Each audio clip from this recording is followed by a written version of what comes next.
That isn't just the sound of the all-new 2016 Mercedes-Benz GLC being put through its paces. It's the sound of innovation. The innovation behind one of the most advanced SUVs on the road today. With multiple driving modes, a suite of intelligent drive systems, and a technology-filled cabin that sets new standards in modern luxury. This is what innovation sounds like. Now, discover what it feels like in a 2016 Mercedes-Benz GLC. Some equipment described as optional. Blog Talk Radio. Here we go.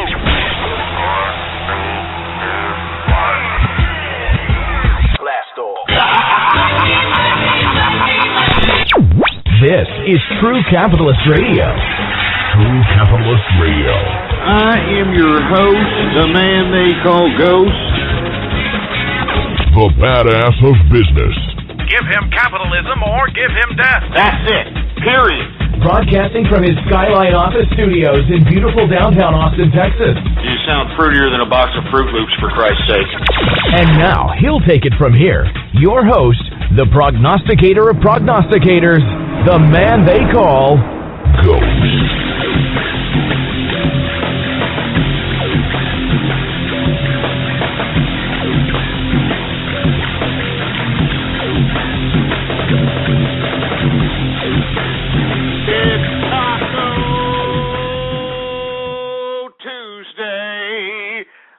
Right, folks, what's going on?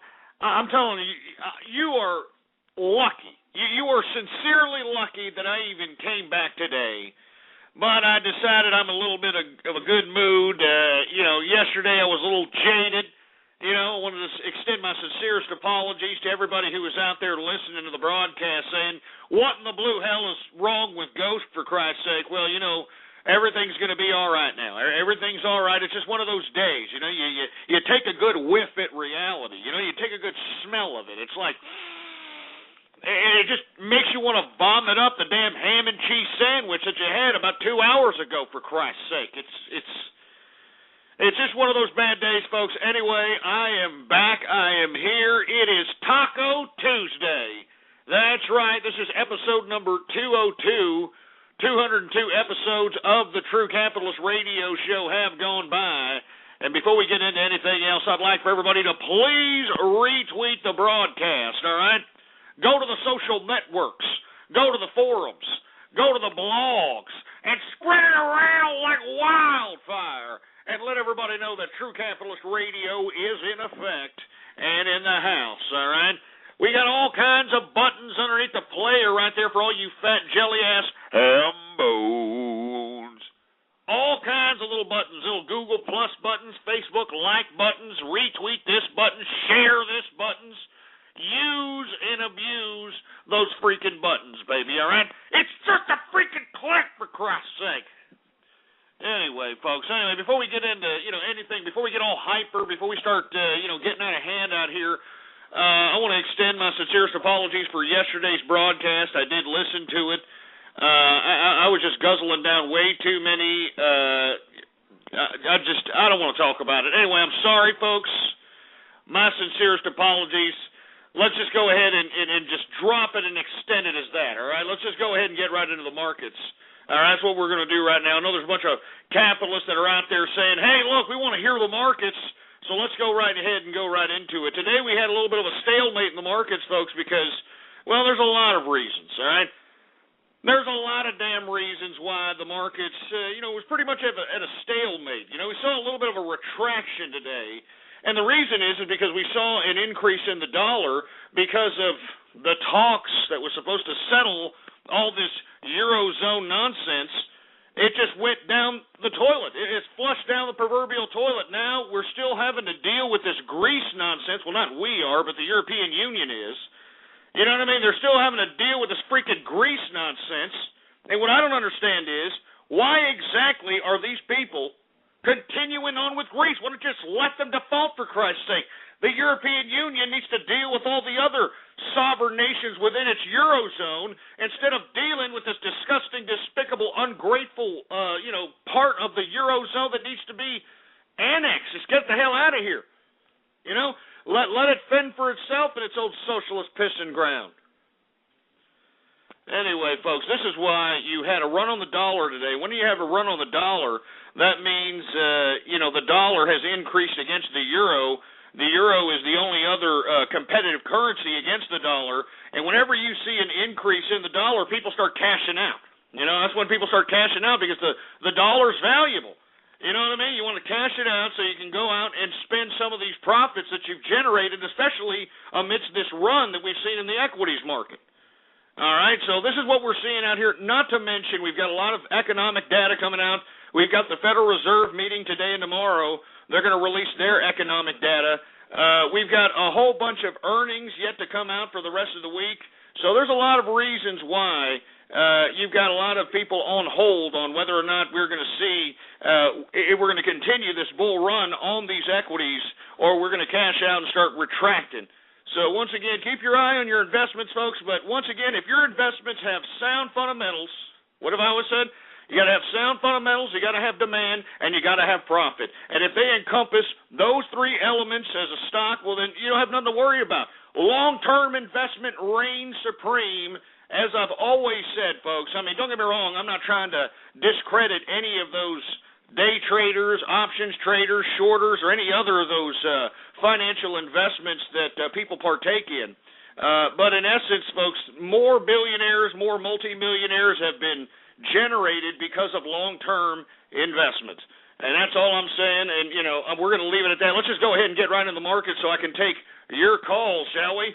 Now, let's get to stocks, because like I said, we saw a retraction today, and a lot of this had to do with what I had just said earlier, so let's just get right to it. Dow Jones Industrials down 33.07 points, a percentage decrease of 0.26%, closing out the Dow Jones Industrials at 12,675.80 points for the Dow Jones Industrials. We've got the S&P 500 down 1.35 points, a percentage decrease of 0.10%. Closing out the S&P at 1,314.65 points for the S&P 500. And, like I said, folks, it wasn't much of a retraction, but it was still a retraction. And it's a stalemate. I mean, if you look at today's chart, it was kind of helter-skelterish, helter-skelterish to say the least. We had the Dow Jones into the triple digits negative. But we bounced back from that, and the reason that we're seeing this is we're seeing people cashing out here. It's what we're doing, all right, especially when we have a run on the dollar. This is what we want. We want to see people cashing out. I mean, of course, this is temporary. This is short-term. We're going to, of course, see more increases in this equities market, anybody who understands economics. So let's just go ahead and get right to it, all right? We got NASDAQ was the only thing that was in the positive today, and that was anticipating the after-the-bell earnings report by Apple. That's right. Apple was supposed to be releasing their earnings report after the bell, and hot off the tape, Apple not only beat expectations, but exceeded expectations. I mean, dramatically increased just surpassed expectations beyond the street's beliefs. And at this point in time, folks, what we're going to see here is we're going to see a dramatic increase in the NASDAQ, in the Dow. I think this is going to fuel some positivity in tomorrow's equities market. So, once again, Apple still king. All right, people were kind of anticipating whether or not Tim Cook was going to actually be able to fulfill the big shoes of Steve Jobs. Well, lo and behold, it looks like they have in them some. And this is not even before they've released the iPhone 5. They've got other, products. They got the iTV, or whatever the hell it's called, Apple TV, whatever the hell it's called. They got all these other products in the pike out here, all right, in the pike, that they're willing to just go out here and in the next couple of quarters kind of delve out to the public, and it'll generate even more profits. Now, I'm not saying that you should buy Apple computers because it's a humongous, it's just a humongously priced stock. Very, very high risk. But if you take a look at the consecutive quarters of growth, and you still look at the potential out there, given the fact that, Apple's got brand loyalty with a bunch of these goofs that are willing to pay overpriced prices for these damn technologies that have been out there on the market, just not dolled up with the Apple little futuristic plastic twist and with the branding on it, these people go out there and buy it, man. So let me tell you something. I don't know. I'm just saying that the potential for Apple to grow for the next couple of quarters, it's potentially very probable. So, I mean, you know, what did Apple close out today at? $420, $430, something like that. $430, folks, $420. In my personal opinion, I think that there's some room to grow there, given the fact that we've gotten better than expected earnings here after the bell with Apple. And in my personal opinion, it looks like growth is in the continuity pike for this particular company. You know what I'm saying? I mean, I'm not trying to be a buy on Apple here, but you know, if you take a look at the tape, and I'm not going to go through the whole earnings and go through the whole balance sheet, but you just take a look. They far exceeded expectations. Unbelievable. So this should go ahead and fuel some kind of positivity in the markets tomorrow. Anyway, folks, let's go ahead and continue with the markets. Where the hell am I at, engineer? Oh, yeah, that's right, the FTSE 100. For our European brethren across the pond, they didn't do too well because of the lack of negotiation skills with the Eurozone and Greece, and if they can come together in some sort of fashion to, I don't know if they want to bail out Greece. I don't know if they want to I don't know what they're discussing, but they backed out of the discussions. And what's really unfortunate, folks, is that us here in America, we kind of saw a little bit of a depression in our equities markets because of that. But they saw it in the European markets. I'll tell you that right goddamn now. We've got the FTSE 100 down 30.66 points. A percentage decrease of 0.53%, closing out the FTSE 100 at 5,751.90 points for the FTSE 100. I mean, it just, and let's go to the DAX. I mean, they didn't do too well either. And for you folks that don't know what the DAX is, it's our German brethren across the pond over there. Well, Schlagen, Volkswagen. Anyway, the DAX didn't do too well either. I mean, they're out here negative 17.40 points, a percentage decrease of 0.27%, closing out the DAX at 6,419.22 points for the damn DAX. You know what I'm saying? So, as I said, folks, a lot of the reasons why you're seeing a stalemate, we talked about them earlier in the broadcast. One of the main reasons is the European Union not being able to settle what in the hell is going on here with its damn socialist experiment. You know what I mean? I don't get it. You know what I mean? I don't get it. But anyway, let's continue on here. We got a lot of people in here talking garbage here in the chat room. Engineer, can you kick some of these people out here? Well, kick them out! Jesus Christ, engineer.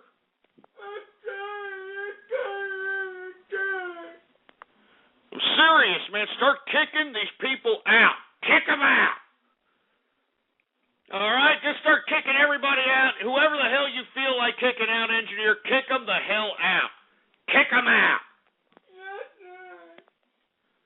I'm not joking. I'm sick and tired of seeing these people out here just scrolling a bunch of nonsense out here. You know what I'm saying? I get all kinds of complaints from people that listen to the broadcast. They're like, look, Ghost, I love listening to you. I like to listen to the broadcast. I like to see, what's going on inside the chat room. But unfortunately, we've got these dumb jerk dicks that want to sit over here and act like jerk asses and scroll nothing but garbage across the screen.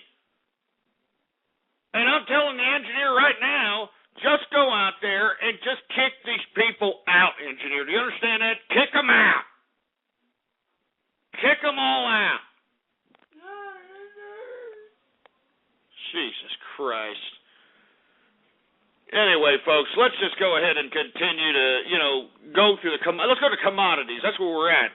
We're at commodities out here. The engineer's trying to kick all these people out, folks. So, for all you people that are in here, worried about the damn scrolling out here, he is trying to kick all these sons of bitches out.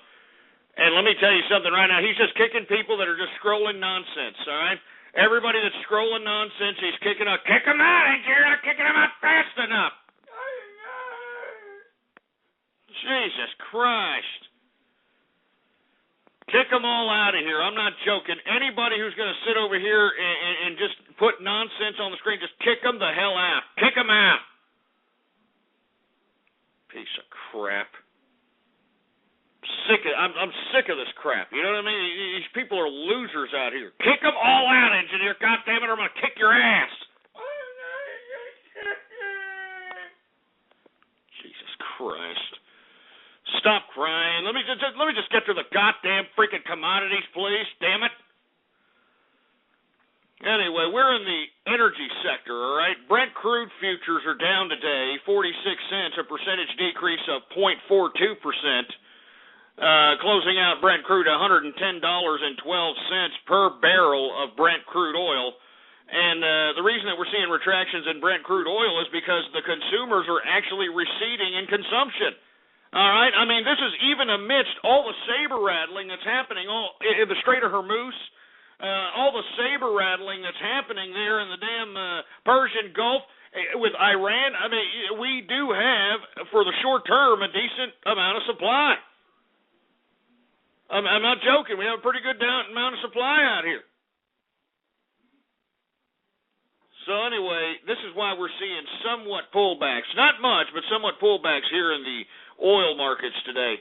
All right, let's continue going. Gasoline is up, though, $4.25.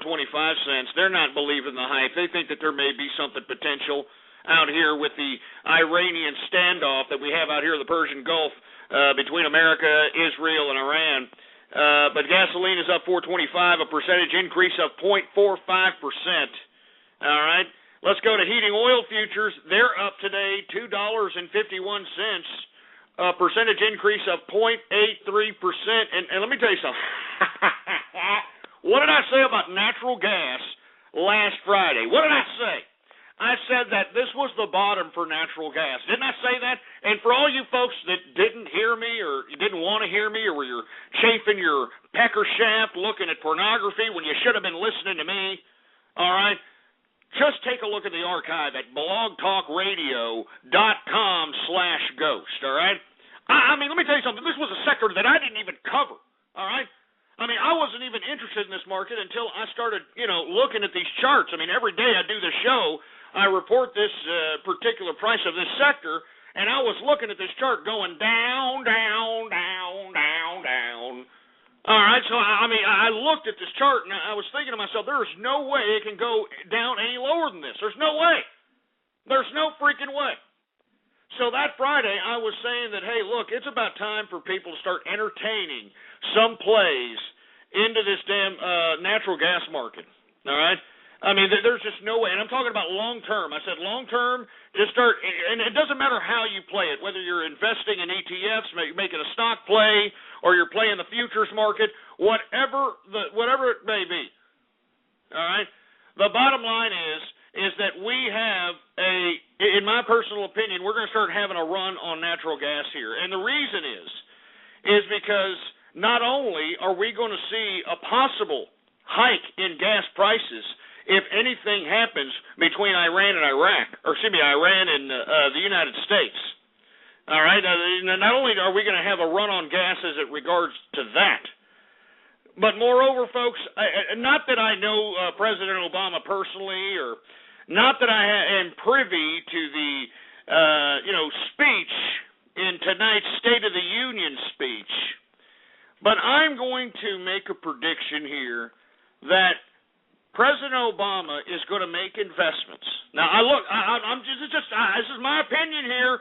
This is not fact.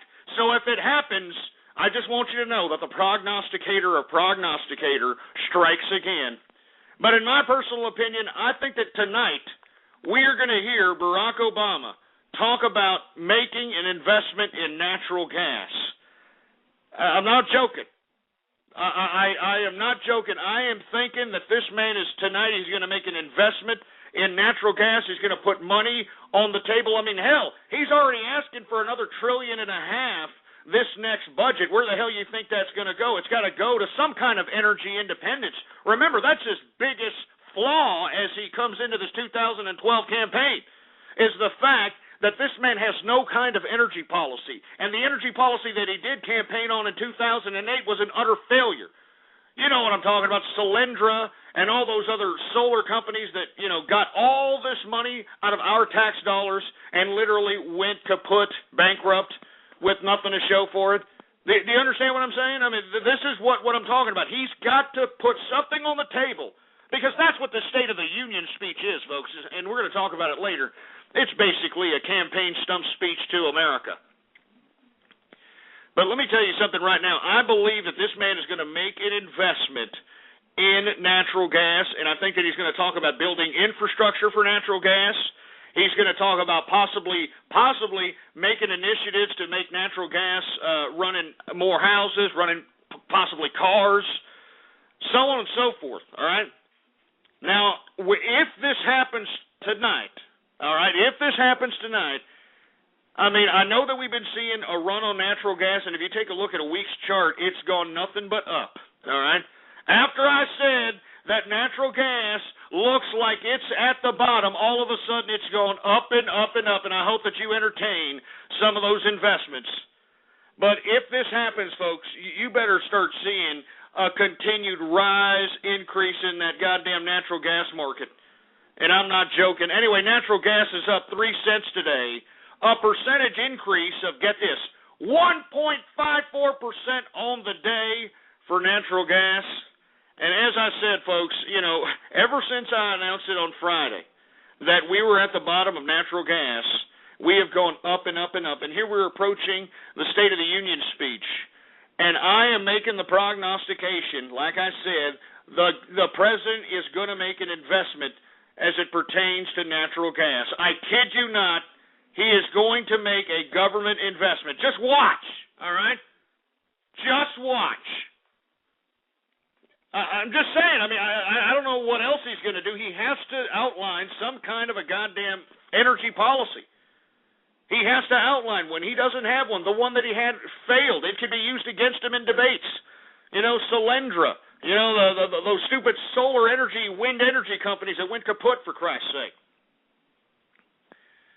Anyway, you know what? Implement chat room martial law. Implement chat room martial law right now.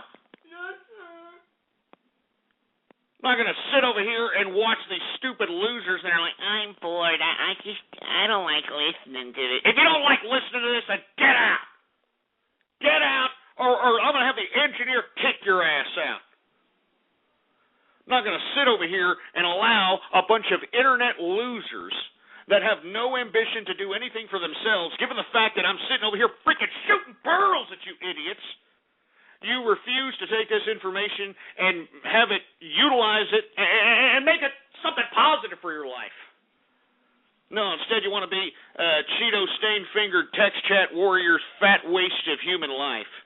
You know what I mean? I mean, how cliche, for Christ's sake. I mean, how many of you are there out here? You know what I mean? And then you want us to think that you're something significant in this cyber world, for Christ's sake? You know what I mean? You just get the hell out of here. You're fat losers. All of you people that are out here, I'm bored, and yawning.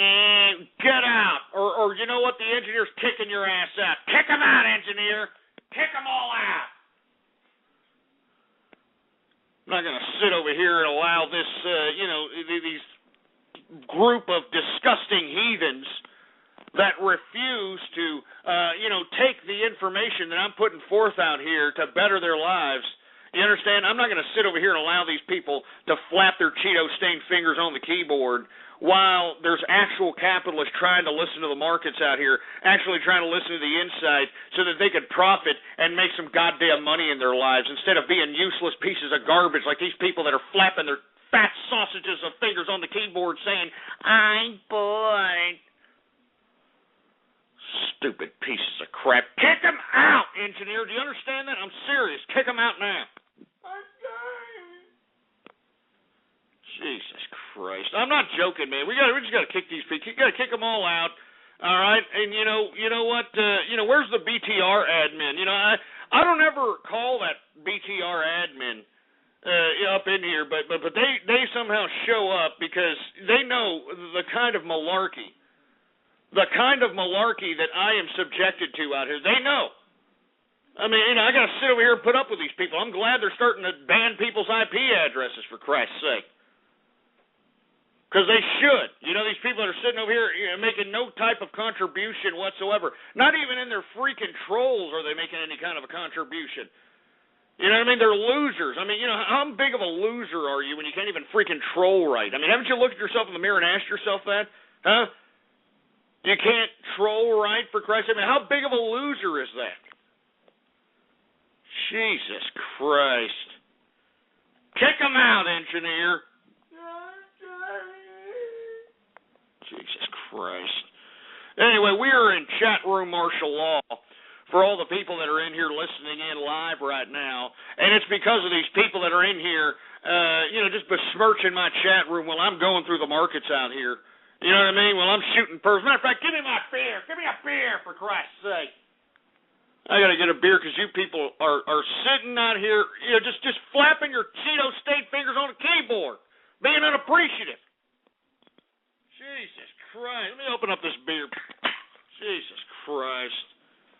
I'll sit over here and put up with this malarkey. I'm sorry, folks, but this is the kind of crap I got to put up with. Anyway, I hope that everybody takes and heeds that particular call as I talked about natural gas earlier before these idiots pissed me off. Natural gas, I'm telling you, and this is my opinion, I'm not saying that it's a fact, but it could be highly probable that the president is going to talk about natural gas, possibly making a government investment in natural gas. And what makes me say this is because he has no energy policy, and the energy policy that he had in 2008 is a failure. I mean, just look up Solyndra. Take a look at all those solar companies that went bankrupt on our tax dime. And why would he do that? Why would he make an investment in natural gas? Well, because he's trying to win a 2012 bid. And believe it or not, natural gas is a highly big component in many of the oil companies' portfolio. That's right, folks. So, he's trying to get the oil companies in the damn pockets, or actually in his voting pocket, and that's all there is to it. I mean, that's what it comes down to. So, in my personal opinion, that's why I said this past Friday, you can look back in the archive, natural gas was a decent play. It was at its bottom, and I'm glad that, it's shot up ever since then. And let me tell you something, once the president makes any kind of mention of investment in natural gas, it's going to go right up the roof afterwards. Anyway, let's get to WTI sweet crude. It is down today, 48 cents. A percentage increase of 0.48%, closing out WTI sweet crude at $99.10 per barrel of WTI sweet crude. And, even though we're seeing a little bit of retreats in the WTI sweet crude markets, haven't you noticed that it's just staying around $100? It's not retracting far away from that $100 mark because this Strait of Hormuz situation with Iran, it can literally pop off at any time. And if any military action is taken with Iran, I'm telling you, you better look at those WTI sweet crude prices because they're going to go up the roof, man. They're going to go up the roof. So anyway, let's get to the agricultural markets. As a matter of fact, before I get to the agricultural markets, let me take a drink of my beer, for Christ's sake.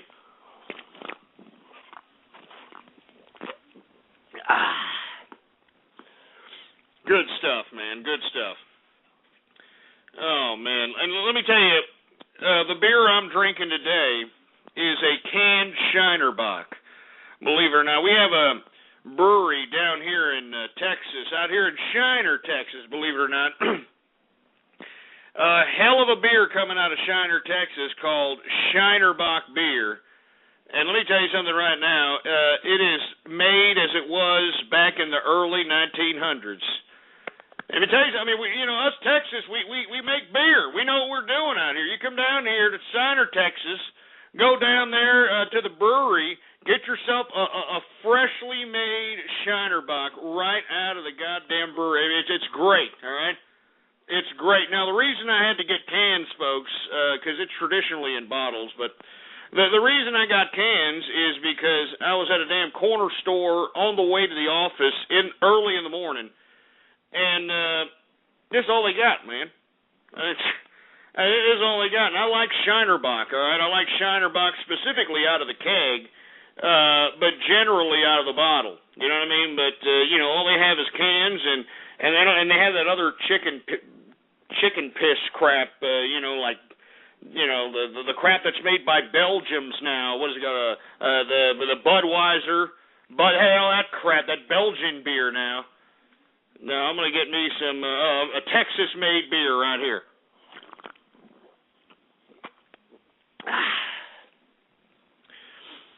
And no, the reason shut up! All you people that are sitting over here saying, oh, the reason you got canned is to throw it around your office, and you shut up! Stupid idiots. Anyway, let's get to the agriculture. These people are pissing me off. Hey, wait a minute. What are they doing off of chat room martial law anyway? Put them back on chat room martial law, engineer. What the hell?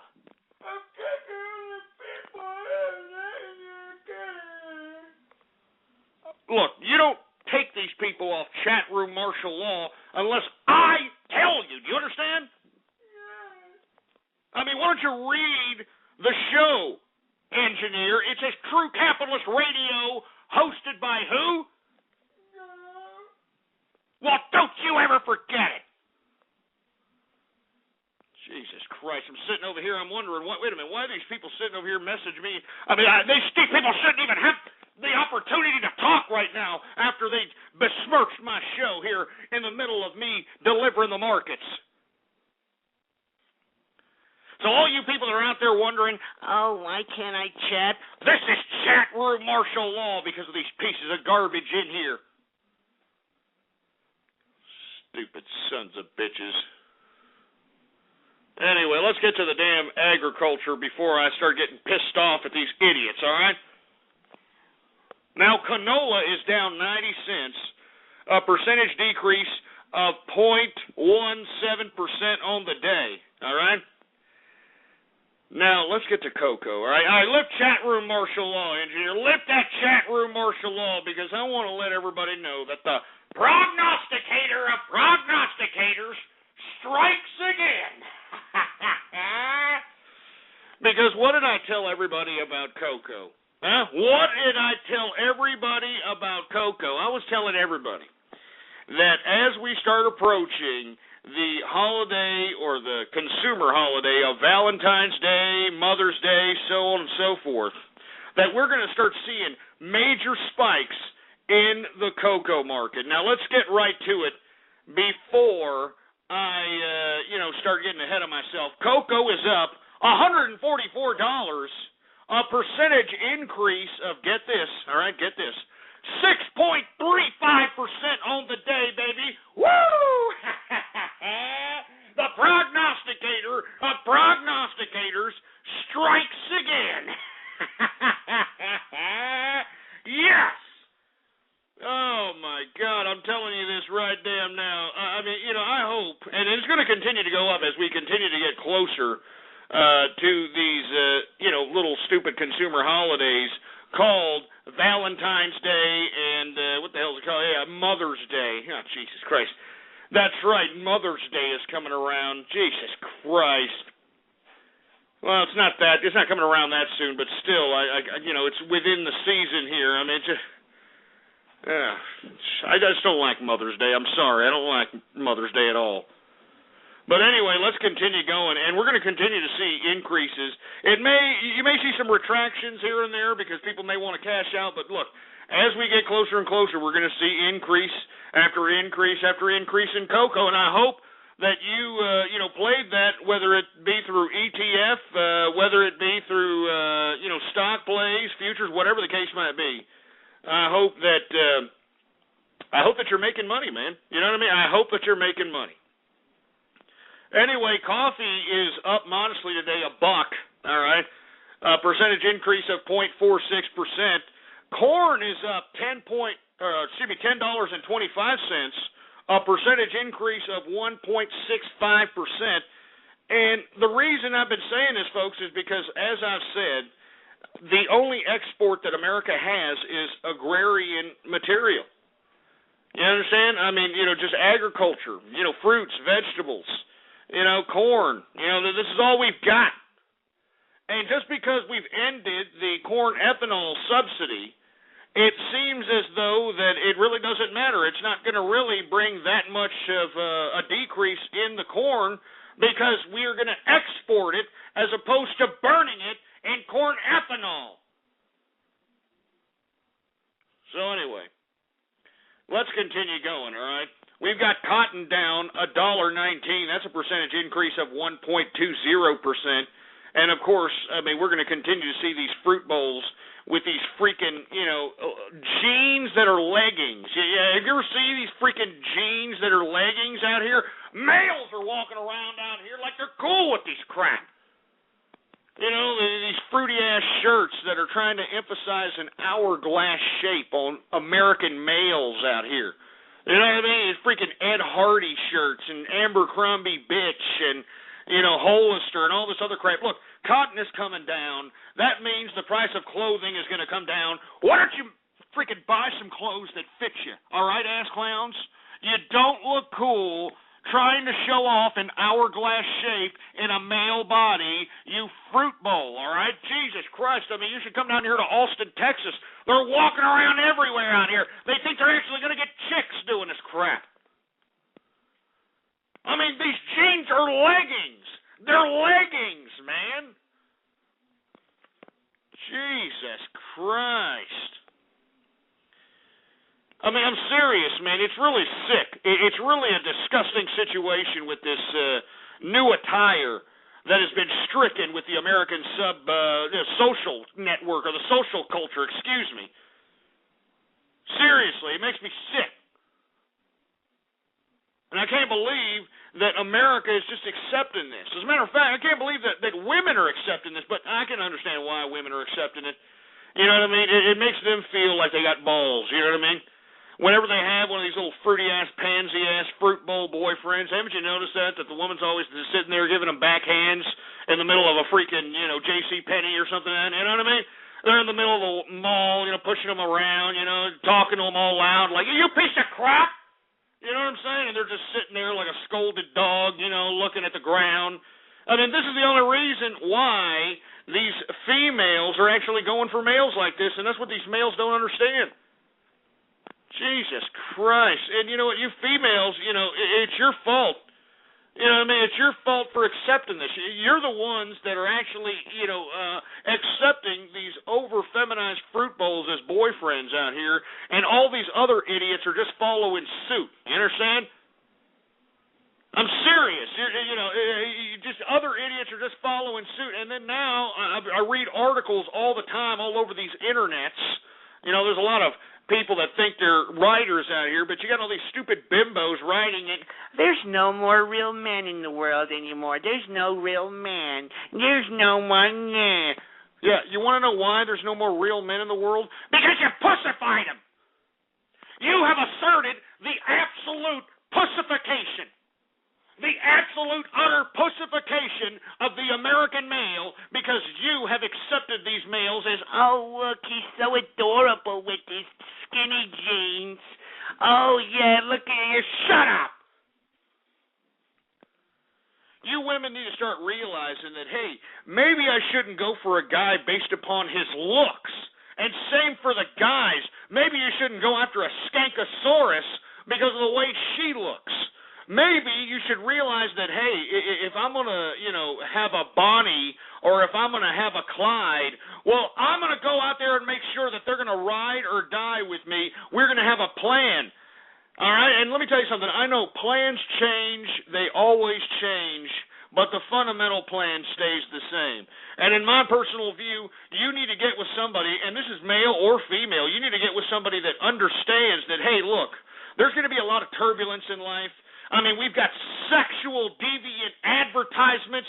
We got sexual deviant television shows on network TV. We got temptation when we go to the goddamn tour. We can't even go to the grocery store without bimbos showing off their tits and ass out there, for Christ's sake. You understand? And I know there's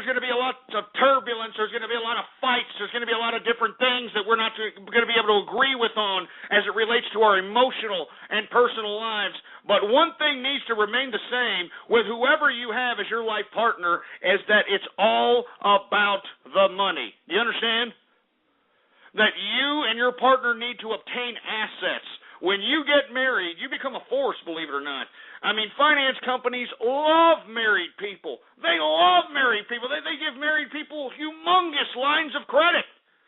You should utilize those lines of credit by partaking that credit line and putting it in a diverse quantity of financial investments so that you can increase the value of your net worth. That's what it's all about, man. That's what it's all about. You have to make sure that whoever you have as your life partner, and I don't care if you're homosexual even, for Christ's sake, for you homosexuals and lesbos and trans testicles, you need to take all this sexual lust and all this freaking hedonistic, sick-ass, sexual promiscuous behavior out of the question when you create a life partnership. Do you understand? That means that you have to realize that I want to know that if we combine our finances together, that this stupid loser that I'm calling my life partner isn't going to go out and blow it all at a craps table in Vegas. Or I want to make sure that this idiot isn't going to go out and finance the whole goddamn freaking nest egg on a freaking stupid motorcycle or something ridiculous of that nature. Look, I don't mean to be sitting over here giving life lessons, but I feel that it's my duty here to let everybody know that we need to stop basing relationships based upon, oh, man, look at that hot piece of ass. Oh, look at, I mean, it's enough of this crap. It's enough. It's destined for disaster. Ask anybody who married somebody based upon their looks, and they're going to tell you that it was an utter failure, and they would have wished they would have never have done it. So all I'm saying is, folks, is that if you're going to get yourself in a relationship, make sure that the person that you are in a relationship with is down with you as it relates to growth, as it relates to obtaining assets, as it relates to going through life being successful, as opposed to everybody else. Everybody else is remaining stagnant or they're falling behind. You don't want to fall behind. Every year of your life as a couple, you want to be able to progress. Every single year. You want to be better than you were last year as a couple. And let me tell you, if you're with somebody and you've been with your significant other for several years and you as a couple haven't progressed, or you can say that, hey, I haven't progressed every year like Ghost is saying that a couple should, well, then you need to get the hell out of that relationship. All right? Get out! Get out like all these people that are in here talking garbage here are about to get out. Kick these people out, engineer, goddammit. Jesus Christ, I'm serious. Kick all these people out. Kick them all out. People that are sitting here talking garbage, kick them out. Jesus Christ, man. These people are stupid in here today. You know what I mean? I've considered not even opening up the chat room at some point. You know that? How do you like that? Not even opening up the freaking chat room, for Christ's sake, and just going a freaking broadcast without the chat room. You know, that's what I've thought about. I've thought about it because it's ridiculous what this goddamn chat room's turned into, for Christ's sake. It's stupid. You people are idiots in here, you know what? Jesus Christ, what a group of idiots in here, you know what? Bona fide morons. Oh, Jesus Christ. Kick them out, engineer, goddammit. Kick them all out. Jeez, better yet, implement freaking chat room martial law on these sons of bitches. Or implement chat room martial law, goddammit. I'm not going to sit over here and allow these people to continue on and start kicking these people out. Engineer, kick them out. Sit over here and allow these people to continue to spam like a bunch of morons, for Christ's sake. They're accomplishing nothing. Pissing people off. They're a waste of bandwidth, for Christ's sake. Stupid. Jesus Christ. Anyway, where the hell was I at, engineer? I lost my freaking place, for Christ's sake.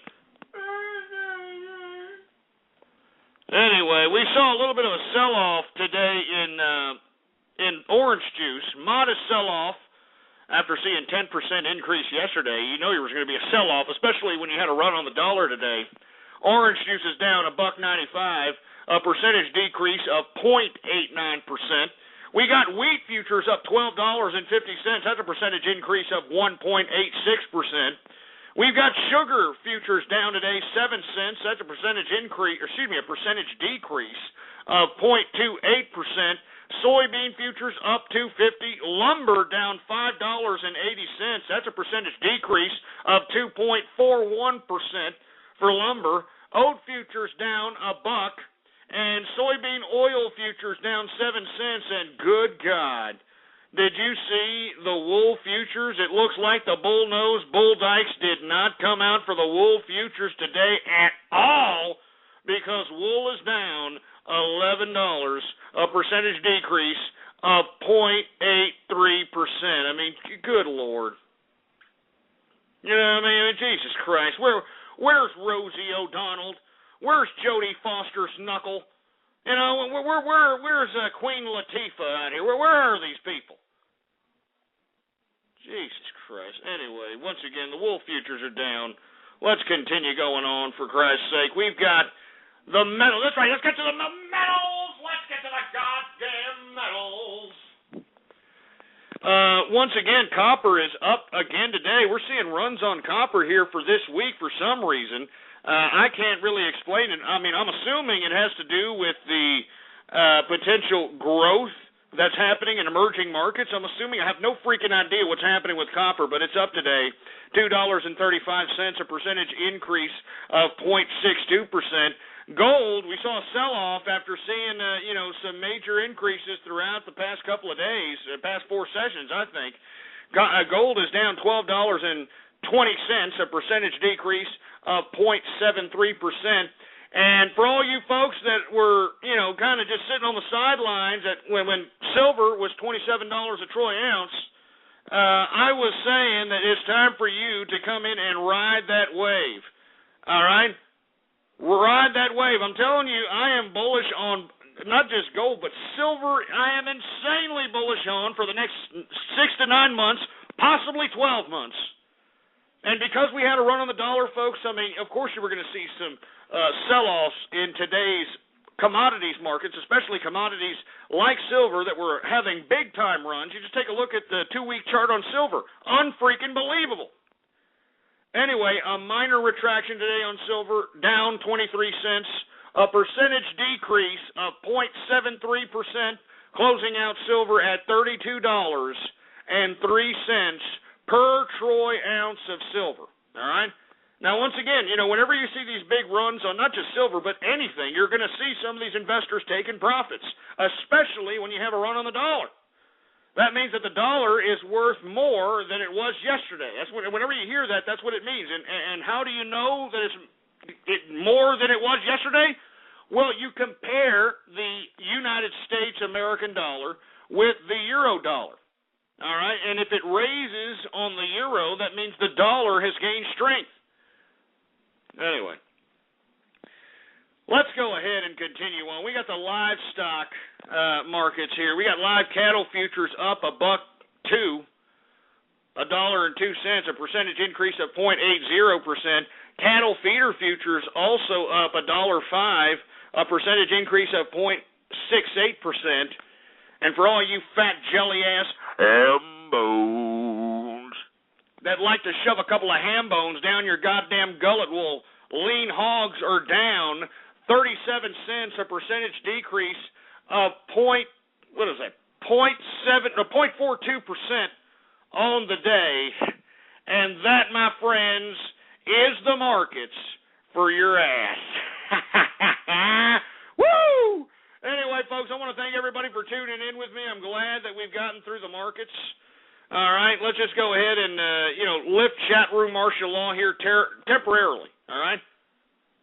All right, temporarily, we're going to go ahead and lift chat room martial law and hope that these milky lickers, that these ass clowns do not, and I repeat, do not, continue with this disgusting, ridiculous, pathetic, spamming banter.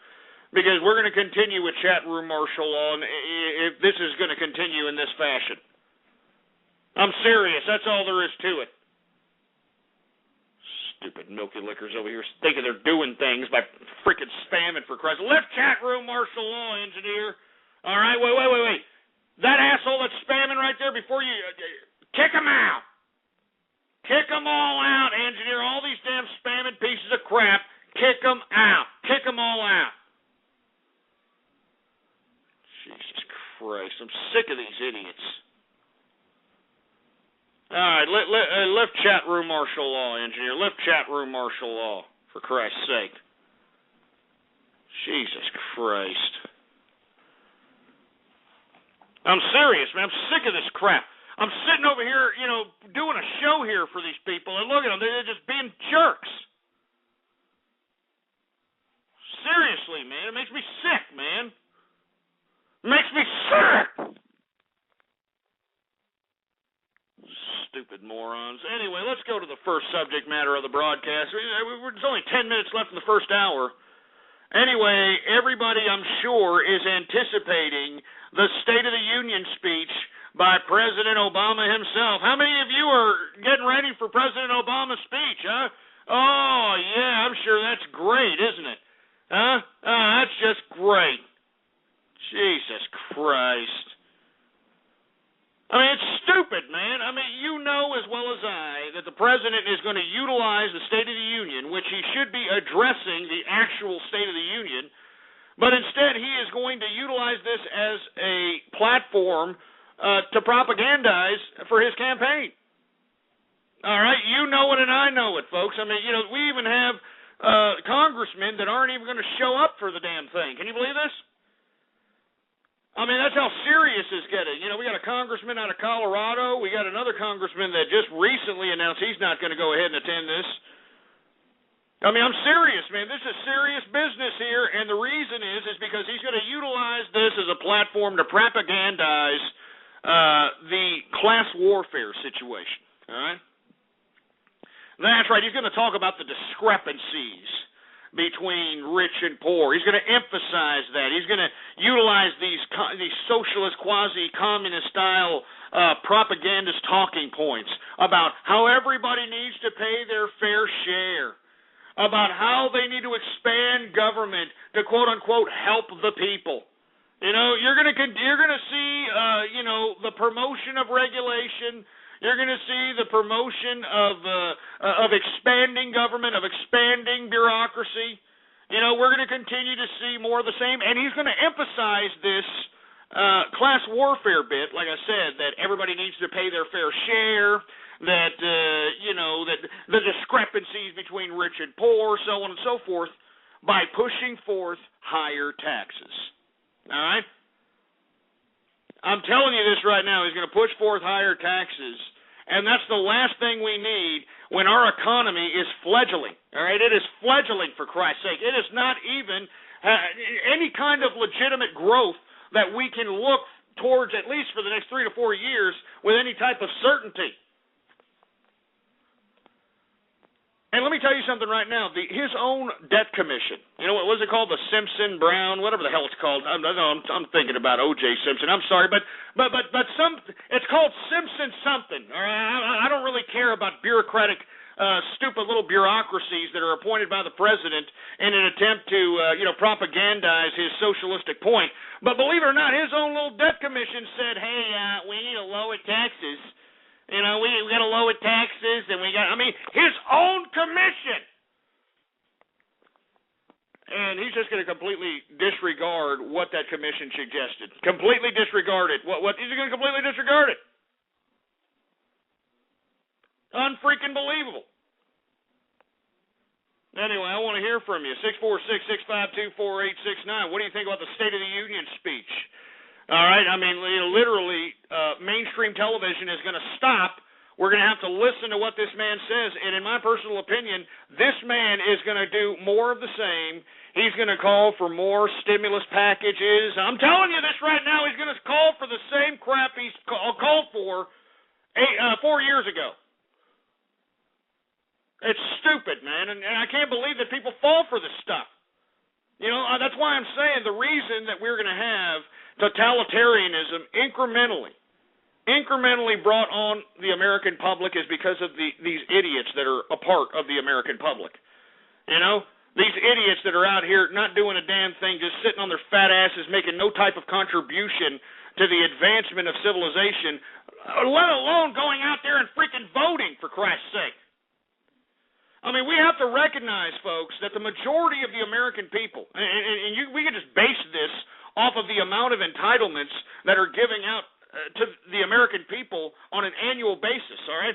I mean, look, there's a food stamp little graphic there right as the player is going, whether you're listening live or in the archive. Have you seen that increase in food stamps? Have you seen it? I mean, it's ridiculous. It's pathetic. And I know that people are going to sit over here and say, well, entitlements aren't the bulk of the budget, Ghost. That's not the point, ass clown. The point is that our government has made the majority of the American people dependent on it, as opposed to being dependent on a job, dependent on an income. These people are now dependent upon the American government. All right, and don't give me this crap that there's no jobs, for Christ's sake. Out here in Texas, we got so many jobs, it's ridiculous. Last month, Texas created 20,000 new jobs, baby. 20,000 new jobs. And let me tell you something. You want to know why that is? Because we have no unions in this freaking state out here. We don't like unions out here, all right? And we have low taxation. We got no state income tax whatsoever, all right?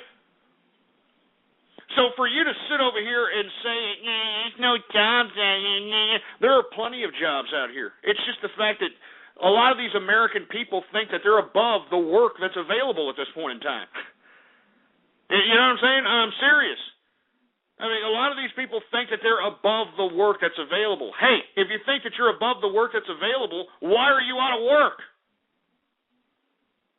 I mean, sometimes you got to bite the bullet. You got to realize that you weren't fiscally responsible, and you got to shovel crap for a little bit so that you can bounce back on your feet. I don't really believe this nonsense. I cannot believe these people that sit here and say that there's no jobs. There is a illegal immigrant legislation that was enacted out there in Alabama that literally ran out all the illegal immigrants out of the fields of all the agricultural crop areas within Alabama. I mean, literally, there is nobody out there to pick the crops. And I tweeted a video about this, about how the farmers out there are trying to make a legitimate effort into hiring American people, and these American assholes don't want to do the work. They go out there, they quit midday, they don't come back after a full day's work. I mean, they're chumps, all right? I mean, this is what's happened to the American work ethic out here, all right? I mean, all they're doing is picking some freaking crops out of a freaking ground, for Christ's sake, and these idiots can't do it. I mean, you know, I'll retweet the video after this broadcast just to prove to you that there are 40,000 agrarian jobs in Alabama and in Georgia right now because of these anti-immigration legislation that were passed in these states. And are any of these supposed American people out there going out there getting some work? Absolutely not. All right?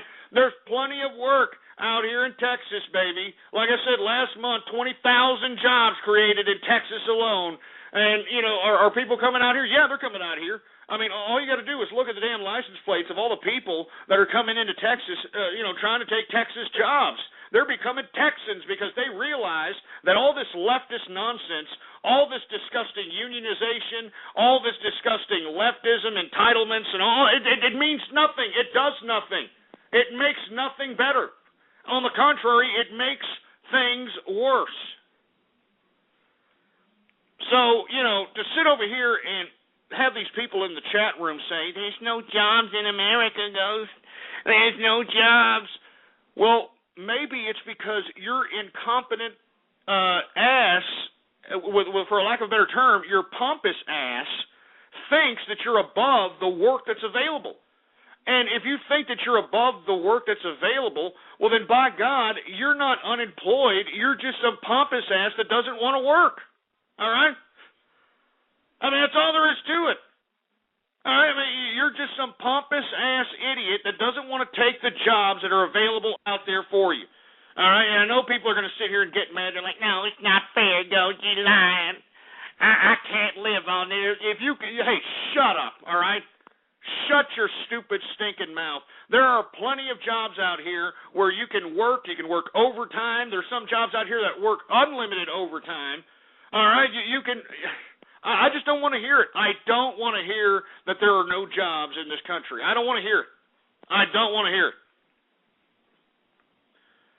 And all you people that are saying there's nothing but fast food jobs, so what? So what if there's nothing but fast food jobs? All right? I mean, hey, you should have thought about that when you were out there blowing your money pre-2008 financing houses, $250,000 houses on $25,000 a year incomes. You should have thought about that when you were maxing your credit lines out. You should have thought about all this crap. And now what, we're supposed to feel sorry for you now? We're supposed to feel sorry for you because your dumb ass can't find a job so you can suffice your gluttonous lifestyle that wasn't even yours to begin with? Yeah, shut up. Shove it up your ass. Anyway, we are now in the second hour of the True Capitalist radio broadcast. And, of course, I am your host, the man they call Ghost. And once again, folks, I want to thank everybody for tuning in with me. Before we get into anything else, I'd like for everybody to please retweet the broadcast, all right? Go to the social networks, the forums, the blogs, and spread it around like wildfire. And let everybody know that True Capitalist Radio is in effect and in the house. And for all you fat asses that can't open up a freaking window, there's all kinds of little buttons underneath the player right there, all kinds of little buttons, Google Plus buttons, Facebook like buttons, retweet this button, share this buttons, use and abuse those freaking buttons, baby, all right? It's just a freaking click, for Christ's sake. Jesus Christ. Yeah, give me my beer, for Christ's sake.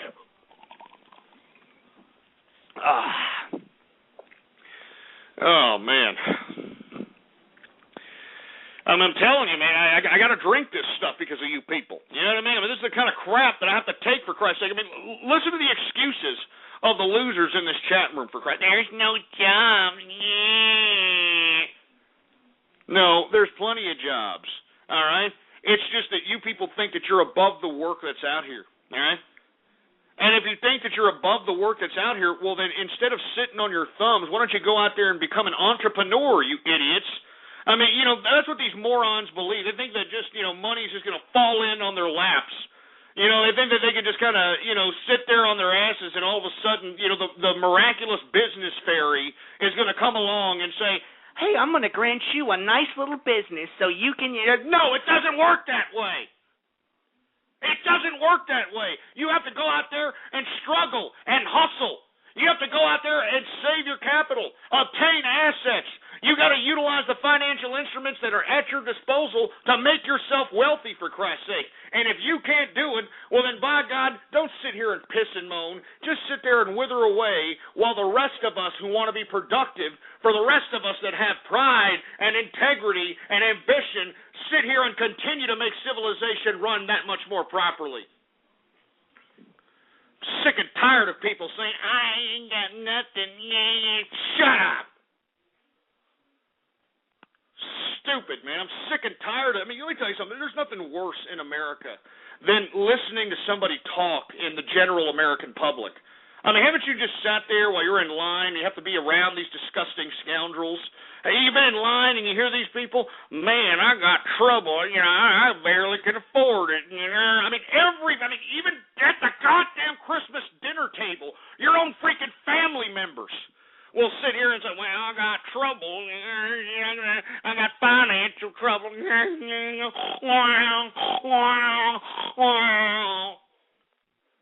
you kidding me? I'm supposed to give two rat's asses that you weren't fiscally responsible? I'm supposed to care that you had the opportunities that's accorded to everybody else, and instead of, taking advantage of them and utilizing them to obtain wealth, You pissed it all away on materialistic widgets that got taken away from you once you lost your job? Jesus Christ, what a bunch of crap. What a bunch of crap. I'm serious. I have no compassion for you people. None. None whatsoever. And that's what the president's going to talk about today. He's going to, all these people that are sitting here, oh, I got no job, and I got, This is what the president is going to be talking to right now. These idiots. I'm serious. He's going to be talking to these morons and say, hey, if you elect me, I'll make sure that you have a job. Hey, if you elect me, I'll make sure that I increase your welfare payments. Hey, if you, Jesus Christ. Oh, Christ. It's stupid, man. And you know what? I mean, just if you're not here in the chat room, please get here. Wherever you're listening to on the internet, blogtalkradio.com/ghost. I mean, listen to these disgusting, useless pieces of wasted human flesh that are in here saying, that's why I elected him. I elected him because I wanted him to increase my EBT. I wanted him to increase. I mean, these are just wastes of human life. And I'm sick of these people. You know what I mean? They're becoming the majority of America, man. That's why I'm thinking about leaving. You know, I'm thinking about leaving, for Christ's sake. These people have no integrity for themselves. We've got Mexican people, all right, that are swimming through sludge to get to this country so that they could not only take the work that these stupid moron Americans are too, pompous to take, but they're taking it at a lower wage, you ungrateful American dicks, all right? I mean, they're taking it below minimum wage. All right, and yet they're still able to not only obtain revenue, obtain savings accounts, obtain all these different financial instruments in these sanctuary states, but they're actually becoming a consumer market. They're becoming a consumer market, and if you don't believe me, you take a look at all these sporting events. There are Spanish-speaking only advertisements during English sporting events. And the reason is because the actual American illegal immigrant is becoming more of a financial market, you know, a market to tap into than these disgusting wastes of human life American people who are just sitting on the sidelines pissing and moaning about how they don't have enough money to feed their fat jelly asses and to continue their watching of American Idol, for Christ's sake. It's stupid. It's stupid, for Christ's sake. And look at these people. They're like, I can't believe he's saying it. Oh, I'm saying it. All right? I'm saying it. I'm sick of what America has turned into and continuing to turn into, for Christ's sake. I'm sick of the American work ethic. I am sick of these Americans making excuses for the reasons why they're not out there supporting their families. I am sick of the American people giving excuses for why they're collecting entitlements and welfare. I am sick of the American people being too pompous to be out here working whatever jobs out here. I'm sick of this crap. I mean, America used to be about people that not just worked, but worked for a purpose. You know, we were the original melting pot that was going to show the world that, hey, look, we don't need your traditions to have a sustainable, a viable political and economic model. But take a look at what has transpired out here. These people have turned into fat, useless pieces of crap that want to make excuses, all right? They want to make excuses for every goddamn thing in the book. I can't work. There's no job. And that's what the damn president is going to talk about tonight, folks. And I want to hear from you. 646-652-4869. I want to hear from you, all right, because that's what the president is going to be tapping into. The idiots that are in here flapping their fat sausages of fingers, talking garbage about how I need more welfare. I don't have a job. I got to support my kids. My kids, baby. I got to collect all them entitlement, baby, because I got to support my kids, baby. My kids. I'm serious. This is what America's turned out to be, folks. This is it. This is it, for Christ's sake. God damn it. This is what it comes down to, and you know what it is, folks. You all know what it is. It's goddamn Junkyard America. That's right, folks. It's the State of the Union for Junkyard America. Come on down. Come on down to Junkyard America. Come on down. We got welfare. We got food cards. We got everything for your ass. Yeah. It's the new Obama Junkyard America, folks. Yes, we can. That's right. We got all kinds of food cards. We got housing voucher programs. We got free health care. We got free everything, baby. It's Junkyard America. Yes, we can. Yes, we can. Yes, we can. Put it in your head, baby, because that's what you did. Junkyard America. That's what we in. It's Junkyard America. That's right, folks. That's what it is. It's Junkyard America. And that's what we're going to be hearing tonight as the president speaks about whatever he's going to propagandize. Because let me tell you something right now. That's all the State of the Union is going to be, a propaganda session, all right? A propaganda session. And look, there's some idiot posting a number saying that, hey, that's my goddamn cell phone number or something. That is not my cell phone number, all right? I don't know who the hell cell phone number that is. Don't call it. I don't know whose it is. It's not even in the Austin area, you dick. Jesus Christ. You people are idiots, you know that? Least you could do is, put something with a 512 area code, for Christ's sake, and say, hey, look, there goes his number. Here, look at him. Call him up. You stupid idiots. I'm telling you, man, not even on the internet can you get people with freaking common sense out here. Anyway, let's continue. Kick the asshole who's scrolling that stupid number. Kick him out, AJ. Kick him out. Gonna get some poor chap out here, into major trouble. You know what I mean? Getting some poor chaps out here all into major freaking trouble out here. They're gonna get over 9,000 pizzas delivered to their freaking house. Stupid son of a bitch. All right, get them out. Kick these people out, engineer. I'm not joking. We got to kick more people out of here. All right, engineer. Do you understand? Do you understand what I'm saying to you, engineer? Yeah, okay. We got to kick more of these people out of here. Kick them all out. All right, the people that are posting the number, kick them out. Anybody who posted that number, you're getting kicked out. All right, you're getting kicked. Your ass is getting kicked out of here. All right. That's all there is to it. You're getting kicked out. Kick that asshole. Kick him out. Kick him out. I'm not joking. We're kicking out anybody. I don't care who you are. Kick him out, engineer. Kick that stupid Justin Bieber kid out of here. Kick him out. You stupid son of a bitch. Kick them all out. Everybody who's posting the number, I don't care what number it is, kick him out. Stupid idiot. Goddamn, I'm sick of these people, man. I'm telling you, I'm sick of them. I'm sitting over here doing shows, for Christ's sake, They're sitting over here listening to it for free, and look at them. This is how they repay me, for Christ's sake. This is it. Jesus Christ. It just... Oh, my God. Anyway, let me take some calls here. 646-652-4869. What do you think about tonight's State of the Union speech? I want to hear from you. All right, let's take some calls. 305, what's up? Oye, men, escogí a cantar bachata. Yo necesito una tarjeta para dar mis niños comida. Y para que yo puedo sentarme en el culo viendo... Yeah, you're taking it. Yeah. Boricua, morena, Boricua, morena. Hey, why are you dissing my race, man? Why are you dissing my race? I'm not dissing it. Are you kidding me? Hey, Boricua up in here. Nigga, I'm going to fight you right now. Come to Miami. I'll kick your ass right now. Wait a minute, you're a Puerto Rican living in Miami? Oh yeah, but I mean it's closer to Miami. Are you kidding me? I mean, any other place.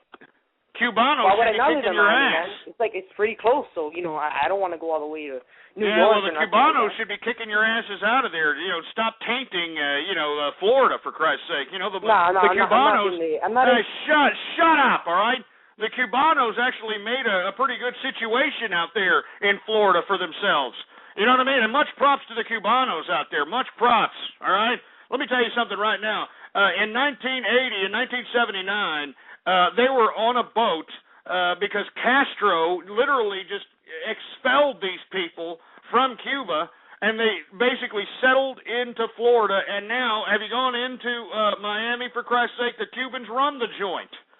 You know what I mean? The Cubans run the joint. You know what I mean? They keep the damn money in the community. They're out there fixing their own community. I think that ethnic minority groups should learn a lot from the Cubanos, but unfortunately they don't. You know what I mean? I bet you right now if I put on this Puerto Ricano asshole, he'll be sitting over here dissing the Cubano here in a second. Hey, what do you think about the Cubanos, huh? Well, I don't want to have to. I don't diss them, all right? Because they have very well established themselves in this place, and you know they don't have anything against the Puerto Ricans. Oh, I beg to differ with you, my friend. Oh, I beg to differ with you, my friend. Because let me tell you something right now. The Cubanos don't want to have nothing to do with not only the Puerto Ricanos, but they don't want to have nothing to do with any of the other Latin American races. All right, I'm serious. I'm not trying to be racial here, but that's an obvious fact. All right, that's an obvious fact. The brown, all right? Brother, they're down with the brown, man. They're down with the brown. Are you kidding me? Has a Cubano ever helped a Puerto Rican open up a business? Oh yeah, man. No, I have a friend called. What dude, business? I have a friend what called. business? I have a friend called Jorgito. What business? Yo, I have a friend called Jorgito. He had a business. It was a selling. Yeah, shut up, you stupid moron, Jorgito. Shut up, you stupid moron. I mean, do you understand what I'm saying, folks? I'm just keeping it real. You know what I mean? I know that people sit here and are like, "Oh my God, what did he say?" Hey, I'm keeping it real, baby. All right, I'm not racist. As a matter of fact, I got much props for the Cubanos out there, man. Those are some down-ass capitalists. The Cubanos out there in Miami, much props. All right? And everybody who's hating on the Cubanos out there, hey, coño, all right? Coño, puto, all right? Anyway, let me take another goddamn drink of this.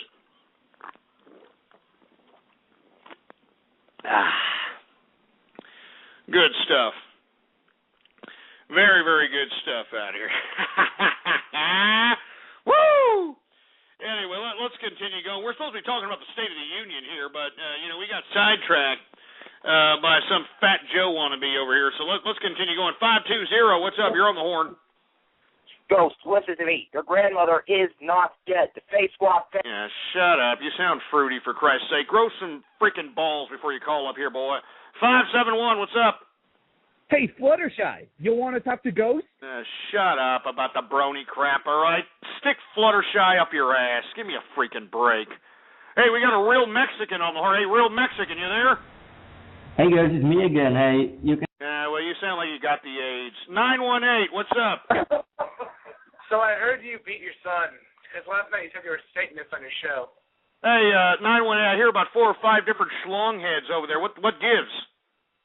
Well, I mean, I'm trying to have a perfect orgy, but we're listening to you right now. You're just making us all hard. Are you kidding me? I mean, with that lispy little voice you got going on, you got a speech impediment or something? What's going on over there? You got the AIDS? I actually do have AIDS, and I don't appreciate you making fun of me. Well, you know what? You should be made fun of because, look, you should try harder to get rid of that freaking speech impediment, all right? I don't want to hear that, oh, I can't do it. I got a speech and Are you kidding me? All right, why don't you go ahead and tell me what your speech impediment is so we can all feel sorry for you for a minute because I know that's what you want, right? Every time that you do your little you want a little sympathy from everybody, right? You want sympathy from everybody at the HIV circle, am I right? Yes, you are. Brony! Are you a brony, though? Yeah, that's what I thought. Get this idiot. Get him out of here, for Christ's sake. He's giving my audience AIDS just listening to him. Jesus Christ. 760, what do you think about the State of the Union? Yeah, another Helen Keller deaf mute. We can hear your goddamn freaking TV in the background. 317, what's up? I mean, hell, in my person. Yeah, shut up. I don't want to hear no goddamn splices. 516, what's your excuse? I gotta say, there's so many like socialists in the chat room, but I gotta say, there should be less bureaucracy. Like, look at Hong Kong, for example. They got tall buildings, and a foreigner can open up a business in a day, while in like America, you gotta go through tons of paperwork, and it's more bureaucracy, the worse it is. Well, that's because Hong Kong is a financial mecca for Asia at this point in time. I mean, you can't even get a 200-square-foot closet for about $550,000 American dollars, for Christ's sake, and that ain't no BS. That's real talk. Who else we got? 951. What do you think about the State of the Union? Hello, Ghost. What's up? Talking about President Obama. Sorry. What is your opinion of him? Shut up, all right? Take the freaking gerbil out of your ass, all right? If you don't know by now, you're an absolute bona fide moron. 443, what's up? What do you think about State of the Union? Well, I actually wanted to talk about right to work getting passed in Indiana. Oh, yeah, absolutely. Go ahead. I read about that. Go ahead. Yeah, it's a real crap. Like, my dad, he works for Verizon to support our family, and luckily we don't live in a right-to-work state.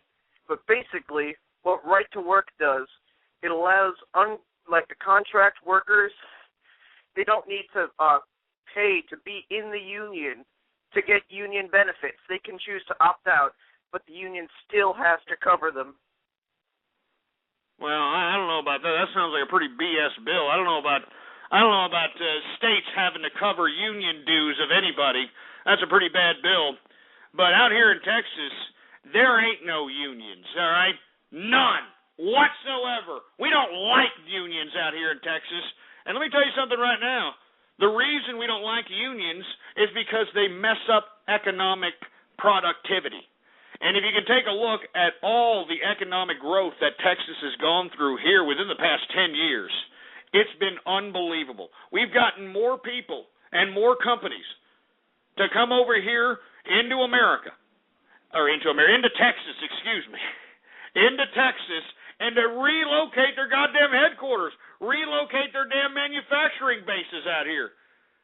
Jesus Christ. You know what I'm saying? But, of course, these union people, these are the kinds of assholes that want to get paid $80,000 to put the lug nut on a freaking tire on a freaking assembly line for some shitbag car. All right, that's what unions are for you right there, yeah. That's what unions get you. That's why manufacturing is no longer in America, because these union people literally want $80,000 to work 4 days a week to put the tail on the ass of a freaking Pokemon in an assembly line. This is what unions do, man. This is what unions do. So I don't want to hear this crap. 606, what's up? Hey, Gus, what's going on? How you doing? Did you hear recently that someone in Austin, Texas got sexually harassed? Shut up, all right? Who isn't getting sexually harassed nowadays, for Christ's sake? You know, I don't understand about sexual harassment anymore, you know what I mean? How can you make the distinction between sexual harassment and just overt, disgusting flirting? You know what I'm saying? I mean, seriously. I mean, really, I'm sick and tired of these bitches out here. It's sexual harassment. You want to know what sexual harassment is? Sexual harassment is this, all right? You're working for somebody, all right? Your boss says, hey, I would give you a raise, but the only way that you're going to give me a raise is if you polish my knob, all right? And that's the only way you're going to get a raise. If you don't polish my knob, no raise. That's sexual harassment, all right? Or, sexual harassment is like this. Hey, you want to get ahead in the position, you want to get ahead in the company? Well, bend over, drop trowel so I can give you the old in, out, and, we'll go ahead and move you up in the company. That is sexual harassment. Sexual harassment is not, some idiot that happens to, stumble across some bimbo who, has her ass cheeks hanging out of her Daisy Dukes, her bust hanging out of her freaking bodysuit, and having some jerk kind of go up to her and say, hey, how you doing, huh? Hey, you want a banana for that split? Oh! You know what I mean? Seriously. That's not sexual harassment, all right? I mean, Jesus Christ, you want a meat missile for that? No! That's not sexual harassment, for Christ's sake, man. It's just some jerk-off doing overt sexual flirtation. You know what I mean? And I'm not saying that that's right either. Don't get me wrong. I'm not saying that that's right either, but I'm just saying, I don't think that women should be getting paid because some idiot was, for a lack of a better term, a jerk. That's all I'm saying. Anyway, let me continue going. We're talking about the State of the Union speech here. It looks like nobody cares. Once again, as Obama takes the podium out here, mark my words, you're going to hear the class warfare propaganda from the podium of the State of the Union. Mark my words, man. 248, what's up? You're on the horn. Boss, what are you wearing? What are you wearing? Shut up, you fruit bowl. 323, what's up? Oh, hi. Yeah. Oh, I just heard from my teacher. I don't mean to offend you, but I heard that my teacher said that in Texas, they execute many people there, more than any of the other states. And what? So what? All right? Who cares if we execute a whole bunch of ridiculous criminals? So what? All right? I mean, good riddance to the criminal element. These are people that kill people within armed robberies. These are disgusting crimes. So I don't want to sit here and listen to this crap that, my teacher told me that Texas kills people, and we don't kill enough people out here in Texas. You understand? As a matter of fact, we don't kill enough people out here. I'm not talking about we should just kill everybody. You know what I mean? I'm saying the real sick, sadistic, disgusting criminals. I'm talking about child molesters. I'm talking about freaking armed robbers who kill people in the midst of a crime. I'm talking about, disgusting, despicable murderers. Sexual murderers. I mean, serial killers. These types of sick, sadistic people. You understand? These are the people that should be, executed on mass basis, if you want my personal opinion. And that's all there is to it. My teacher. You tell your teacher to get a real job instead of extorting the taxpayer with her stupid union. How about that? Why don't you tell your teacher that? Why don't you tell her that, hey, teacher, why is your union preventing the school system from paying your salary based upon your merits? Why can't the school system do that? Because the union. Give me a freaking break. All right, it makes me sick. Area code 203, what's up? What do you think about State of the Union? Hey, Ghost, I bet Batman could beat you in the fight. Stupid freaking idiot, man. Grow up! 907, what's up? Hi, I'm calling here from Alaska, just to let you know. You know how they've been worried, you guys have been worried about that winter we've had? Spad, you freaking fruit. Freaking 443. I wanted to finish what I was going to say. Well, you're not going to finish it. How you like that, you stupid milky liquor? All right, you're not going to finish it. 520, what's up? Why won't you listen to me, Ghost? You keep hanging out. Your grandmother is not dead. Yeah, shut up. You sound like a butt-loving fruit ball. That's what you sound like. 313. Now, you say you're not a racist, but why don't you like Russians then? If you're not racist, why don't you like Russians? I want you to answer me that right now. What do you mean, why do I like... what is that supposed to mean, I don't like Russians? What the hell does that mean? It's just the fact that you keep on calling them vodka-drinking assholes, even though they're trying to give out some certain information about their country. And it's just that one certain little thing that you always, talk about. It's just hold on, 313, because I think it's about that time to play everybody's favorite game. It's Guess the Minority! That's right, folks. It's everybody's favorite game. It's Guess the Minority. You definitely hear an ethnic twang going on with this particular caller. And we're just going to go ahead and play everybody's favorite game. It's Guess the Minority. Go ahead and put your guesses on the screen. Go ahead and put your guesses on the screen. It's everybody's favorite game. It's Guess the Minority. Anyway, go ahead. Let's get back to the caller. All right, 313. What's going on, man? Nothing much. This is just best friend. Best friend Snake. I just want to ask you that. All right. Are you black, brother? Of course. You haven't seen my YouTube page? You haven't seen the tweets I've been giving you lately? No. What's your YouTube page? Just Best for the Snake.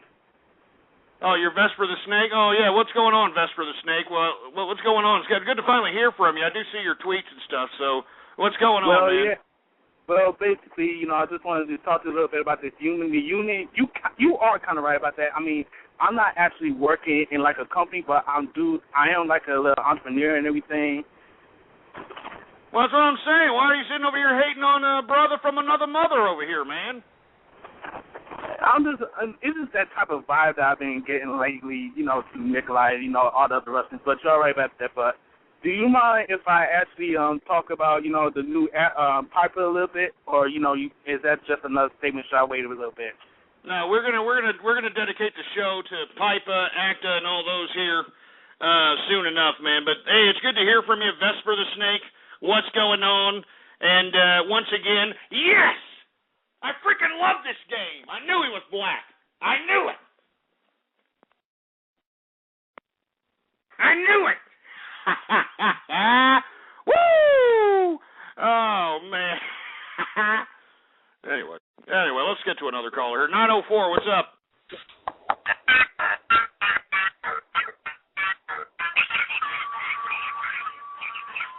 We can't even understand you, stupid idiot. Anyway, let's move on to another subject matter. We've pretty much beaten the State of the Union thing with a dead horse. Just listen for the propaganda. Listen for keywords like everybody pay their fair share.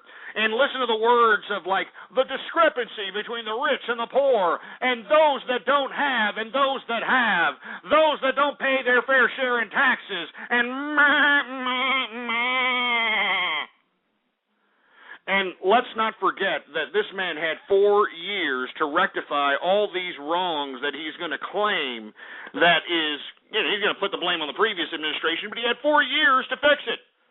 2 of those years, he had a democratically dominated Congress and Senate, so he could have passed anything. Right when he got into power, what did he pass? The Stimulus Package 2 bill. And what was Stimulus Package 2? It was an open raid on the American tax-paying system, folks. If you don't believe me, take a look at it for yourself.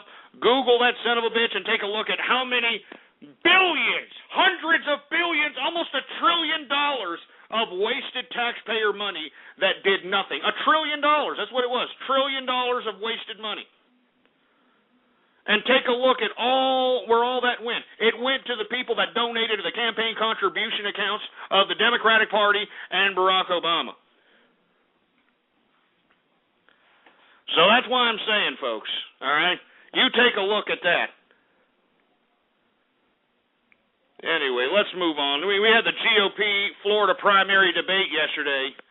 It wasn't as good as that South Carolina debate that we saw, last Saturday. But let me tell you something right now. I don't know where the GOP is headed. Backing up this loose cannon, Newt Gingrich, for Christ's sake. Did you see Newt Gingrich trying to usurp the Ron Paul economic platform? Did y'all see that last night? This guy's sitting over here trying to talk that Federal Reserve, gold reserve nonsense that Ron Paul has been talking about for the past freaking 20 years. And all of a sudden, Newt Gingrich finally decides, we gotta, look at the Federal Reserve. We gotta. I mean, what a disgusting bureaucrat this Newt Gingrich is, man. I'm telling you this right now. What a disgusting, despicable, useless, soulless cash whore.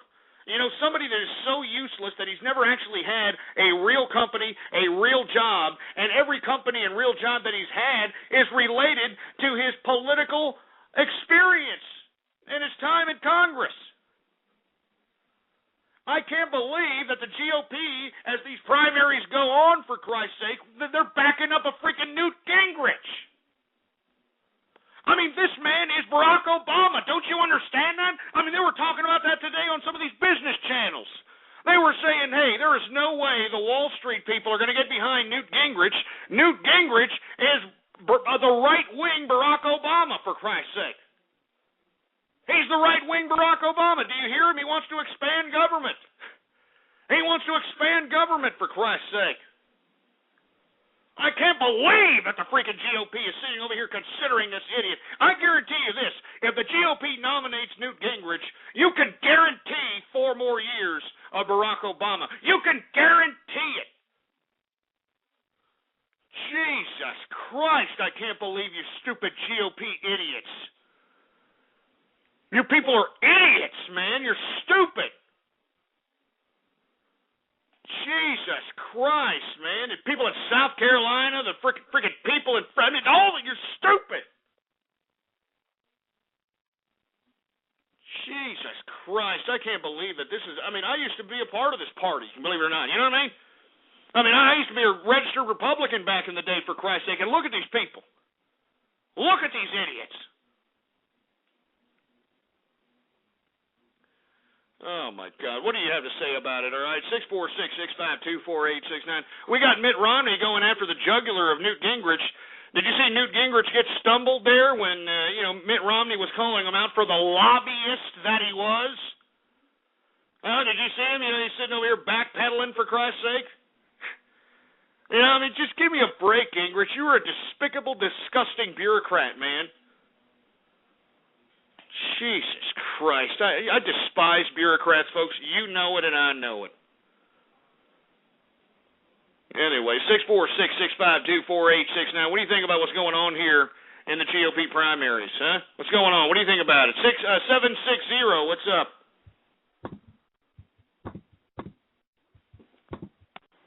You waited for an hour and you're just not going to say a goddamn thing? You're a stupid, bona fide moron. 269, what's up? Die, you fucking cops. Come on, die. Hey, what the hell are you... Hey, kid, are you playing a violent video game? Yeah? Oh, am I on? Yeah, you're on. What the hell are you doing playing a damn violent video game? You sound about 7 years old. Where are the parents? Well, one's at Applebee's. No, seriously, they are. And they left me here. Crap, I'm dying. Thanks. So one's at Applebee's. What? That's the mother? Yeah, pretty much. Oh yeah. And where's the father? Well, like I said, he terminated his rights. My mom's just up here visiting. Are you kidding me? Oh, is this the kid was being raised by his grandfather? Yeah. So your mother's just visiting? What, she at happy hour right now, trying to look to get scored or what? But I don't get it. What's she doing? Well, she just went out there. I don't know what she plans to do, but... Oh, hey, man, Ghost. Yeah, what's up? I don't know if you'll believe me or not, but I'm not really 6. I'm 16. I just haven't, hit the manly stage yet. Get this idiot. Get him out. Are you kidding me? Give me a break, kid. You're an 8-year-old kid. Come on. Don't give me that crap. Jesus Christ. We're supposed to be talking about the GOP primaries here. Once again, the bureaucrat Newt Gingrich doing a tap dance around his disgraced bureaucratic record, sitting over here trying to split hairs like a typical bureaucrat. The right-wing Barack Obama, Newt Gingrich, and all these idiots from the GOP are backing this moron up, and they should all be ashamed of themselves, for Christ's sake. 818, you're on the horn.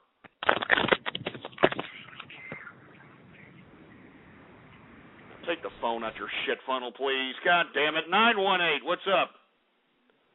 Hey, Ghost, what's up? Happy Taco Tuesday. How's it going? Happy Taco Tuesday. What's going on with you, man? All right, Ghost. I wanted to talk to you about... Hold on a minute. Mom, get out of here! God, do you ever do what I tell you? God damn, don't talk to your mother that way, you son of a bitch. What the hell's your problem, man? Mom, I don't care if you're talking to your friend. Get out! Hey, Ghost, you still there? God. Yeah, I'm here. That's horrible the way you're speaking to your mom that way. That's just... you kiss your mother with that mouth? Yeah, I do, Ghost. We grew up in different generations. Don't you get that? No, I get that, but are you kidding me? That's how you talk to your mother? Is she a single mother? Yeah. Well, then I don't... you talk to her more that way. As a matter of fact, get your pimp hand strong on her, for Christ's sake. But anyway, what were you going to say? I forgot. Yeah, that's right. Go get busy on your mom, for Christ's sake, and tell her, hey, Ma, thanks for robbing me from a 2-parent family. Thanks for dumping me off on an illegal alien child care provider. Thanks for dumping me off on a violent video game or a boob tube. Thanks, Ma. Jesus Christ. 214, you're on the horn. My mom makes me tape my nips, because my nips get bloody when the skin rips, because I wear a tight shirt that chafes my nips. Nobody likes bloody nips. Oh, Jesus Christ. Why don't you wear a bigger shirt, or an undershirt, or any kind of shirt that doesn't touch your nips? Maybe just get a shirt with holes in it, and let's stop talking about it. I don't know anyone else with that problem. Why don't you talk to your guidance counselor before singing a song about it? Take my nips, my bloody nips. My mom takes my bloody nips. Blah, blah, blah, blah, blah, blah, bloody nips. Nobody wants my bloody nips. With a squat t-shirt and my nipples in the ground. Please just leave my nips alone. God, get that sick. Get him off, for Christ's sake. I mean, what? I mean, who writes this sick crap? Jesus.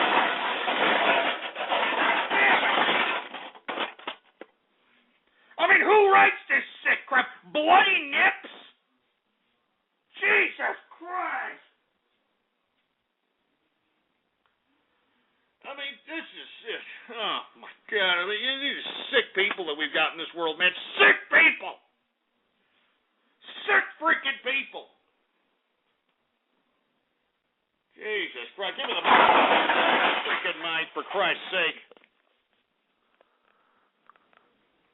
Jesus, well, we're supposed to be talking about the GOP Florida primary debate last evening, for Christ's sake. Once again, it looks like Newt Gingrich, according to the latest Rasmussen poll, that Newt Gingrich may take Florida as well. I mean, what's the GOP thinking, for Christ's sake? I mean, is this what we're in nowadays, folks? Huh? We're just going to elect unadulterated bureaucrats that are going to continue to grow government? Is this what we're going to just accept as the norm nowadays? Is this it? Jesus Christ, let me move on. None of you idiots care about what's going on here. You barely care that the government wants to implement internet regulation on you stupid losers, for Christ's sake. You know what I mean? You can't even, make a blog. You can't even make a video. You can't even retweet a tweet, for Christ's sake, in opposition to internet regulation. What makes you think, or what makes me think, that you people are going to care about the government? You people are sick. It's stupid. It's pathetic. I'm telling you, man, it just, oh, my God. You know, they say 2012, the world's going to end. Well, where the hell is the freaking comets and the earthquakes and the tidal waves? Where is this crap, man? We need a good cleansing going on out here for these people. I mean, look at these people in the chat room. Look at them. They're saying they don't care. They're saying they don't care. God damn.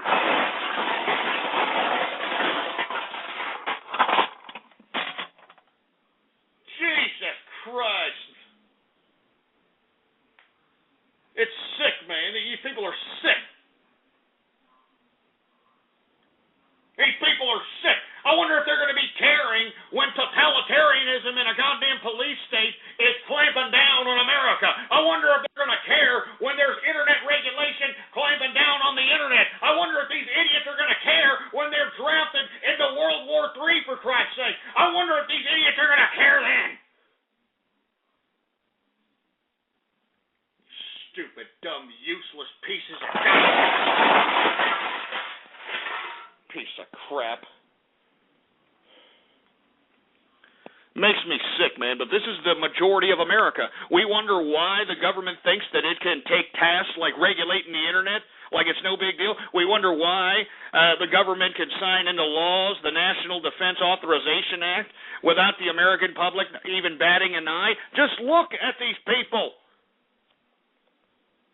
I mean, this is a government made for the people and by the people. But look at these stupid, disgusting creatures walking around out here. Take a look at the sour scowls on the pusses of each and every one of these disgusting human beings that are walking in America today, and take a look at how goddamn disgusting and ungrateful that they are. I mean, they could be in the third world nations out here. You know, they could be living like most of these people in the third world nations with no sewage system. You know, defecation right in the middle of the freaking street, piss in the middle of the street, for Christ's sake. Stupid, man. Anyway, I'm just screw you people. I'm moving on to another subject matter. All right. Let's talk a little bit about Syria, where the people of Syria are actually taking to the streets and attempting to rise up against totalitarianism, against one Bashar al-Assad, and they've been doing so since last February. The death toll is at 5,400, over 5,400. Well, today, the Arab League, who has been sending observers into Syria, who have been attempting to negotiate with Syria to bring this whole, what's now looks like a civil war in Syria down to a halt. Unfortunately, Bashar al-Assad said, screw you goddamn idiots in the Arab League, and now the Arab League has called back their advisors. That's right. They have called back the observers, and now the Arab League is appealing to the United Nations. They're appealing to the United Nations, saying, please, we need you to go in there and stop Bashar al-Assad from doing this. We got to do it, please. I'm serious. They're going to the United Nations, and it's going to go to the UN Security Council, and we may potentially see a multilateral action that's going to be taken forth by the United Nations against Syria. All right, but it's not as if Syria is not getting prepared for such a military strike.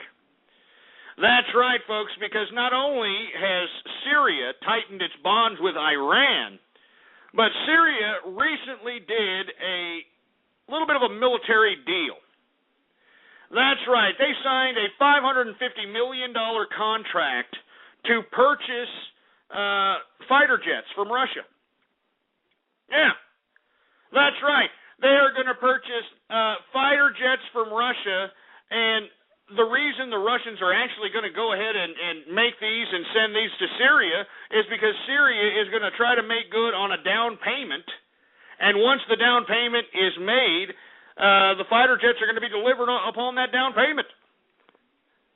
All right? $550 million deal. Now, why exactly is Bashar al-Assad making a deal with Russia? Well, what did I tell you yesterday, all right, about Iran? That once Iran is provoked into war because, of course, we've got sanctions on them. The United Nations said they're no longer accepting oil from Iran. We're isolating Iran from the world. They are going to have no choice but to do some type of military maneuver to solidify their continuity. And as I've suggested, folks, that they are going to do, the first military action I think they're going to do is go right into Iraq. All right? And then once they're in Iraq, what's going to keep them from going right into Syria? And, of course, they're going to have the backing in Iraq of the Shiite government and the Shiite militias that are out there that are running rampant and causing chaos out there in the midst of the pullout of the American troops out of Iraq. And, of course, once Iran crosses the border from Iraq and goes into Syria over there, there's no what's stopping them? I mean, Bashar al-Assad could use the backup. You know what I mean? And once you have this front here, you've got a front with Iran, Iraq, and Syria. Well, what's going to stop them from going right into Israel? And I'm telling you this right now, folks, it's going to be freaking World War III if you people don't take your freaking heads out of your asses and start realizing that, hey, wait a minute. We could have prevented all this. I mean, Iran and the Ayatollah and Ahmadinejad could have been not even in existence right now had the United States CIA clandestinely helped the Iranian Revolution in 2009. And, of course, folks, you can look back in the archive, blogtalkradio.com/ghost, and take a look at those 2009, late 2008 episodes. I was screaming for the United States to help these people out there in Iran. I was in personal correspondence with the Iranian Revolution at the time before the Iranians threw a goddamn scan trace on everything that was searched or emailed in and out of Iran. All right? I was telling these people that, look, and you can look back in the archive. As a matter of fact, I'm going to take a look in and I'm going to try to see, if I can get the quote. I had told people that if we don't help the Iranian Revolution now, that in several years from now, the Iranians are going to come back and kick us in the ass. And look at what's happening, folks. All right, look at what's happening. Look at what's happening, man. Jesus Christ. And anyway, moreover, into this Iran going into Iraq, going into Syria idea. Who do you think's going to back them up? I said this yesterday. Who do you think's going to back them up? China and Russia. You know what I mean? China and Russia. And look at this deal that Russia has signed with Syria. Huh? And they actually signed this late December. You know, it was signed late December. But it's just come out to the public right now. And what do you think they're going to do with all these fighter jets? Huh? What do you think they're going to do with them? I mean, $550 million deal with Russia. What do you think they're going to do? Unfreaking believable. This is getting way out of hand, folks. And I know that there's a lot of you jerk dicks in this chat room that could care less. But when World War III happens and you're drafted, I hope that you remember me, my voice, me screaming, when you're out there in the midst of this disgusting, despicable war that's going to transpire. Because you idiots decided that, I really don't care, Ghost. I could care less. Well, I hope when you're out there fighting this ridiculous war, you hear my voice, in the back of you saying, you stupid son of a bitch. If you would have just listened, you wouldn't even be here. If you would have just listened and understood that these governments out here are doing, they're going to war for freaking ridiculous-ass reasons. But since the American people don't care, and since these people on the internet don't care, well, when World War III happens, let me tell you something right now. You're going to be drafted. The draft will be enacted. All right? And it'll be a bipartisan effort to push back the draft. You know it and I know it. All right? It's going to be a unanimous vote. All right? It's unfortunate, man. Most of these people don't care. Look at them. They don't care. But I'm just saying, folks, you just better keep your eyes open because it's going to happen. All right? It's going to happen. I mean, look at all the destabilization in the world. Why do you think they always bring you this international news, for Christ's sake? Why do you think I always bring you this international news? Because it's happening right now. I mean, let's go on to Iraq, all right? I mean, no, let's take a step back. Let's talk about another one of Barack Obama's little investments, and I'm talking about Libya. That's right. Y'all remember Libya? Barack Obama invested, I don't know how many hundreds of millions of dollars in Libya to overthrow Muammar Gaddafi, basically training, aiding, and abetting Al-Qaeda. Y'all remember that?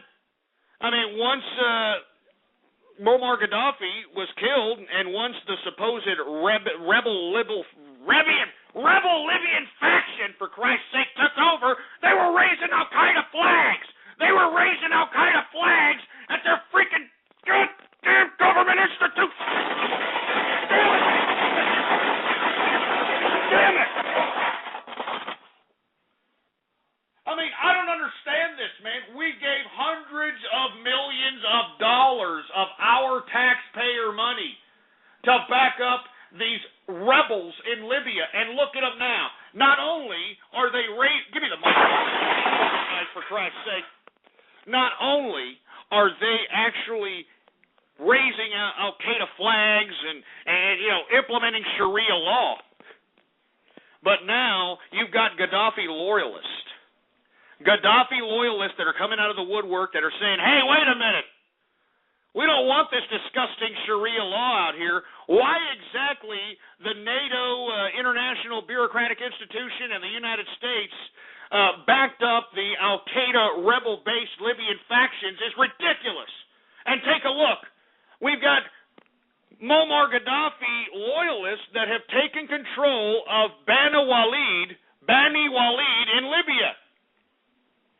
I mean, they rushed the government the government buildings.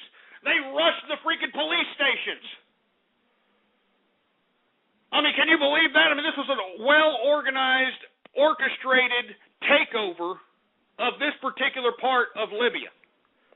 Bani Walid. And I think that everybody needs to read about this story, because if you thought that Libya and the story behind Libya was over, you've got another thing coming.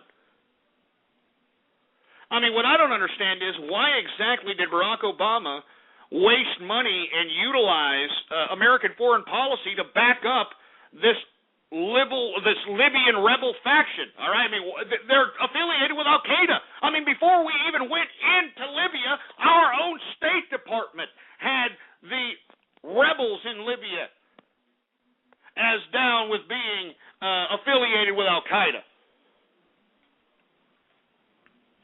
It's ridiculous, man. It's just going insane out here. It's going insane, for Christ's sake. God damn, it's sick. And every time that I do this broadcast and I see these nonchalant jerk dicks that are out here saying, I could care less,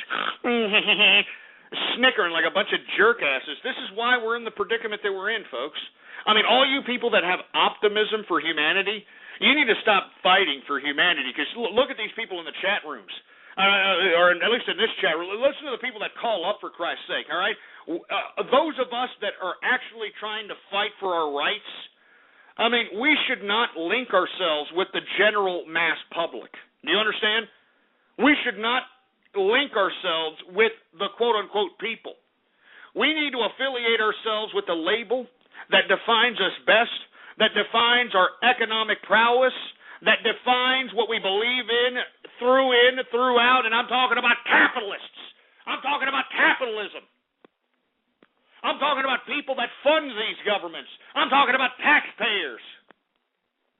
These are the people that I am fighting with, and these are the people that I am fighting for. I could care less about the general American public, or the world public for that matter, that wants to just sit on their thumbs and think that life is but a dream. All right?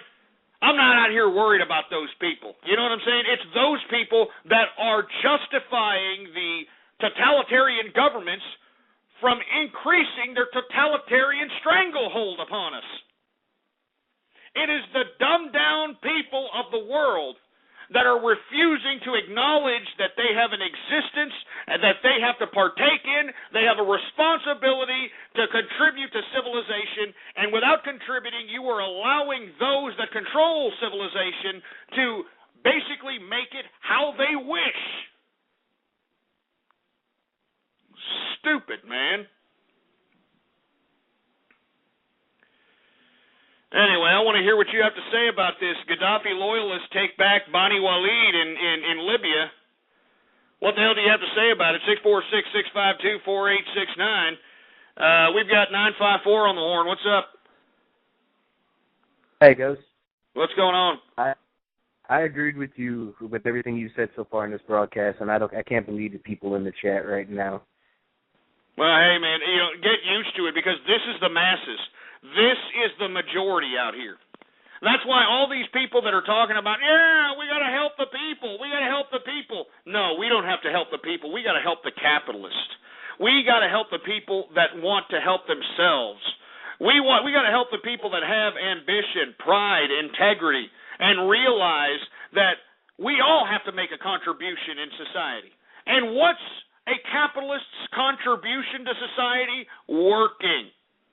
All right? Because even if you are working for your own self-interest, under capitalism, you are helping the collective by default. By contributing to the tax system that funds these governments that we should have more authority over. Unfortunately, we don't, because the authority belongs to the masses. And this is why I've continued to say that, folks, we need to implement voter reform. I don't think that everybody deserves the right to vote. No. I don't think everybody deserves the right to vote at all. I think that the right to vote should be exclusive to capitalists. And what is a capitalist? Well, by God, all you got to do is work for a living. All you got to do is pay your taxes. And all you got to do is not collect a government entitlement. And by God, if you encapsulate those three little simple freaking litmus test freaking questions there, well then by God, you're a capitalist, all right? All right? If you work, you pay taxes, and don't collect entitlements, you are a capitalist, and the exclusive right to voting for the people that rule over this country should belong to you. It should belong to you. It shouldn't belong to the regular masses out here. Look at what the masses are doing now. Look at what they're doing right now. For all you people that are like, oh, that's not fair. That's not fair, Ghost. What are you talking about? That's not fair. Hey, the masses right now are voting in the idiots that are in power. The masses right now are the idiots that are continuing this disgusting display of political theater, which is doing nothing but incrementally bringing on totalitarianism. All right? It's the masses that voted in Barack Obama. It's the masses that voted in these soulless cash whores in Washington, in D.C. It's the masses that are sitting on their thumbs while we have 7-year-old girls literally molested by the TSA just so that they can board a freaking airplane.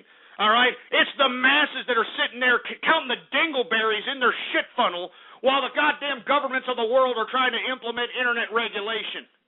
It's those masses that are degrading the integrity of us capitalists that are actually making contribution to civilization. And we need to realize that we are different from the regular masses.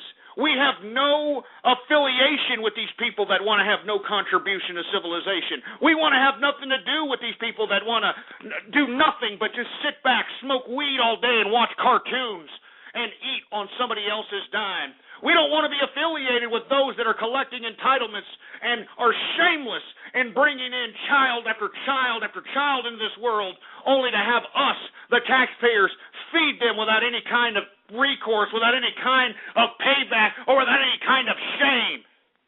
This is what I'm talking about, folks. I'm talking about the capitalists. I'm not talking about the regular masses. I'm talking about the capitalists.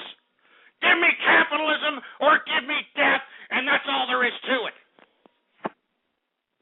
Anyway, we're now into the third and final hour of the True Capitalist radio broadcast. And, of course, I am your host, the man they call Ghost.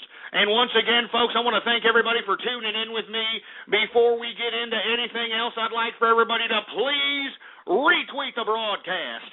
Go to the social networks, go to the forums, go to the blogs, and spread it around like wildfire. And let everybody know that True Capitalist Radio is in effect and in the house.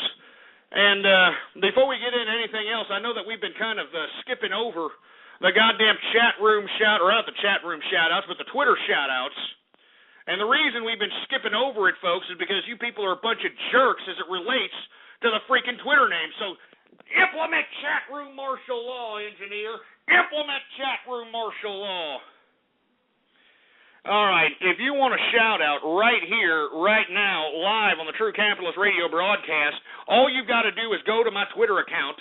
And, of course, the Twitter account is Ghost Politics. It's right there on your screen. All one word, no underscores, all right? All you have to do is retweet the first tweet on that Twitter account, and by God, I will give you a shout-out right here, right now, live on the True Capitalist broadcast, all right? It's that freaking simple. It's just a freaking click. Anyway, let's go ahead. Let's see if anybody is retweeting the first tweet on the Twitter account. Let's see who's retweeting here. All right, we've got Herman Epic Fail Kane. Yeah, shove it up your ass, you stupid morons. Applejack Sexy. We got Poop Bronies. We got somebody named Adam Cloud. Are you kidding me? Eric Salmon. I mean, are you kidding me? It is for real. I mean, come on. Come on!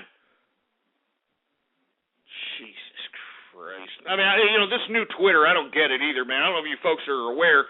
Twitter just rearranged their whole goddamn stupid layout, for Christ's sake, and it's stupid. Anyway, we got Black Seat Jackal. We got Epic Hindenburg Fail. Yeah, stupid son of a bitch.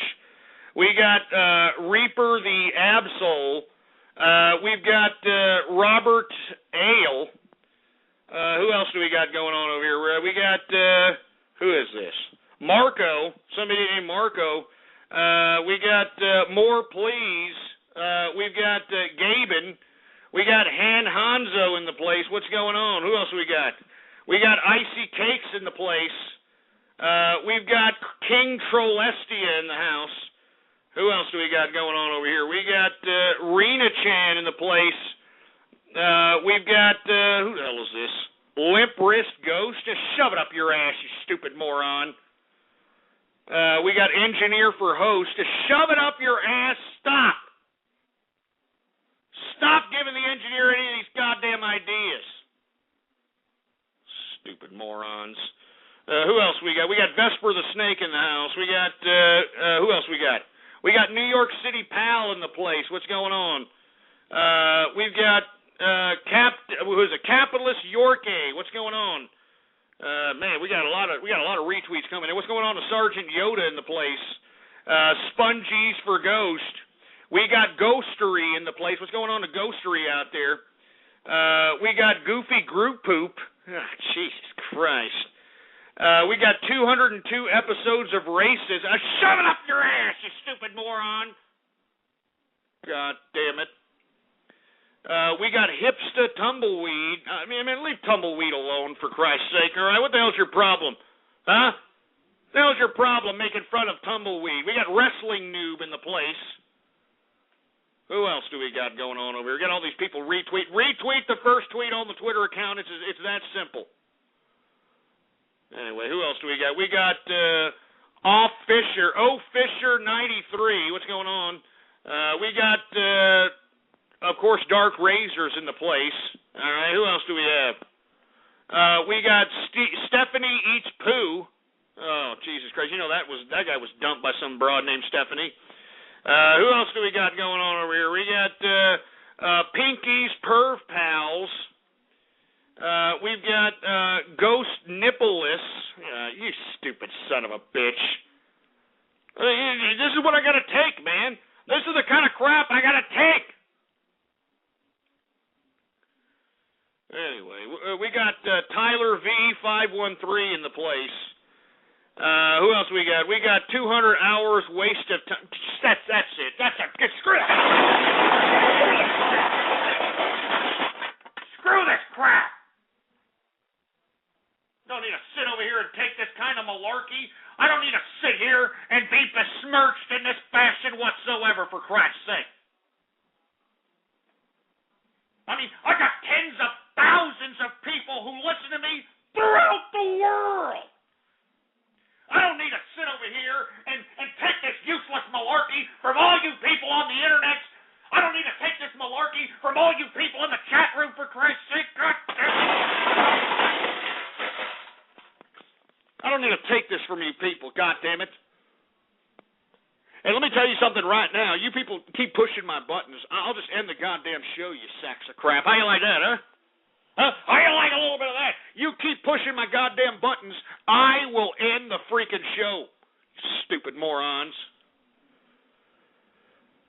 Jesus Christ. I forgot where the hell... What was I talking about there, engineer?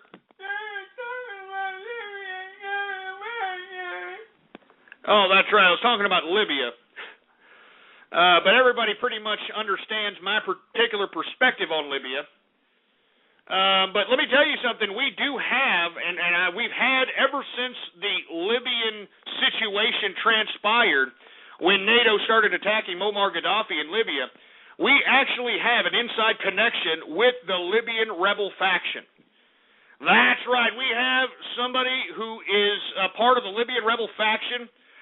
We have an inside connection with them. And we're going to go ahead and put them on the horn here to give us an inside, perspective on what the hell's going on. So, without any further ado, engineer, do we have this son of a bitch on the line? All right, without any further ado, Mahmoud, are you there, sir? Mahmoud? Who is Allah? Who is Ar-Rahman? Who is Al-Mannan? That is right. I am Mahmoud from the Libyan rebel faction. And I told all your American people that once we took over Libya, that we were going to implement Sharia law. And that's exactly what we did. To all your American people that are out there, You keep paying your taxes, American people. You all keep paying your taxes so that Barack Obama can continue to send the brothers out here in Libya more money so we can have more guns, more bombs. And we can do it for Allah. Wallah Akbar. Wallah Akbar. You all keep paying your taxes, you filthy Americans. And you better bow down to Barack Obama. Because Barack Obama is our brother. He will implement Sharia law just like we did. And we do it for Allah. Wallah Akbar. Wallah Akbar.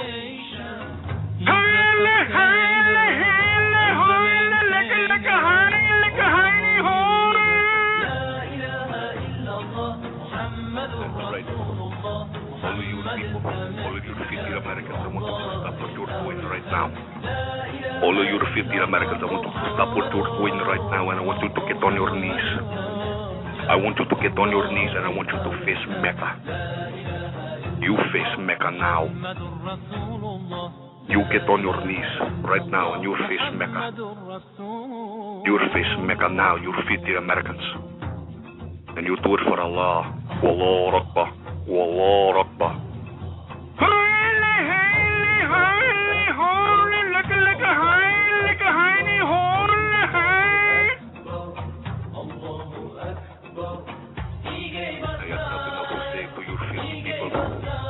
All of your American people pay your taxes, and you vote for Barack Obama 2012 so he can continue helping the brothers. And he's doing it for Allah.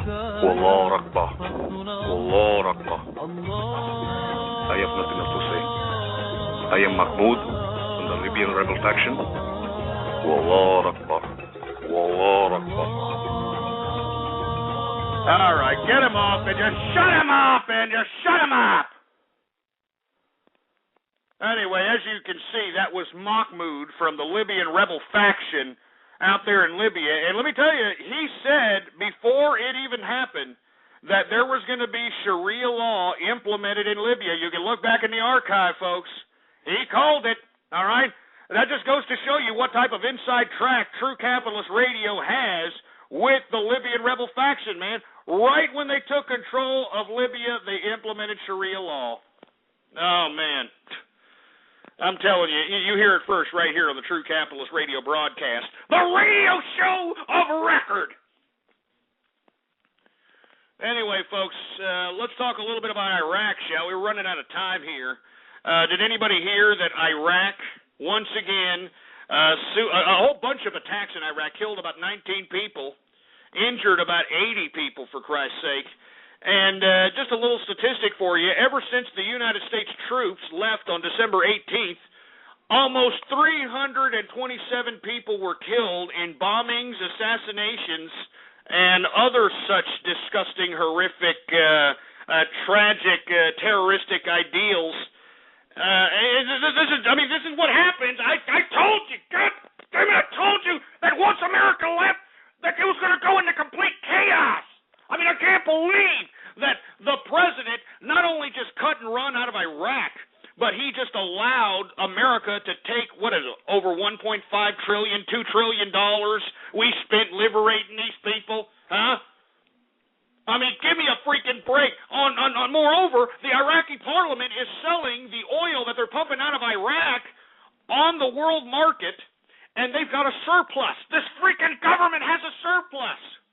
So I don't understand why we're not forcing the Iraqi parliament to pay us back with interest for all the money that we incurred liberating these people. Secondly, I don't understand what the military idea was from pulling out of Iraq when we know that the Shiites, which had been under the control of the Sunnis, because we all know that even though Saddam was a secularist Ba'athist, he was tribally a Sunni. All right, the Sunnis took control of the Shiites for the tenure of Saddam Hussein's dictatorship, and now that the Shiites have control, they're out there oppressing the Sunnis. All right, they're oppressing the freaking Sunnis, for Christ's sake. And now the Sunnis are rebelling. They're out there bombing, all kinds of people. That's what all this bombing that's occurring right now, that's what's happening here. That's what's happening. They're out there bombing Sadr City. They're bombing, the Shiite-related mosques. I mean, it's disgusting. It's just tribal destruction. I mean, I don't understand why we left Iraq. It seems like all those thousands of lives that were sacrificed. I'm talking about American lives and Iraqi lives that were sacrificed to liberate them for nothing. For nothing. For nothing. For nothing, for Christ's sake. 327 people dead ever since the United States troops left this past December 18th. And I'm telling you this right now, Iran is going to go right into Iraq and is going to take it over because, once again, the majority are Shiites. And, of course, Iran is a basic Shiite, ran Sharia law type of theocracy.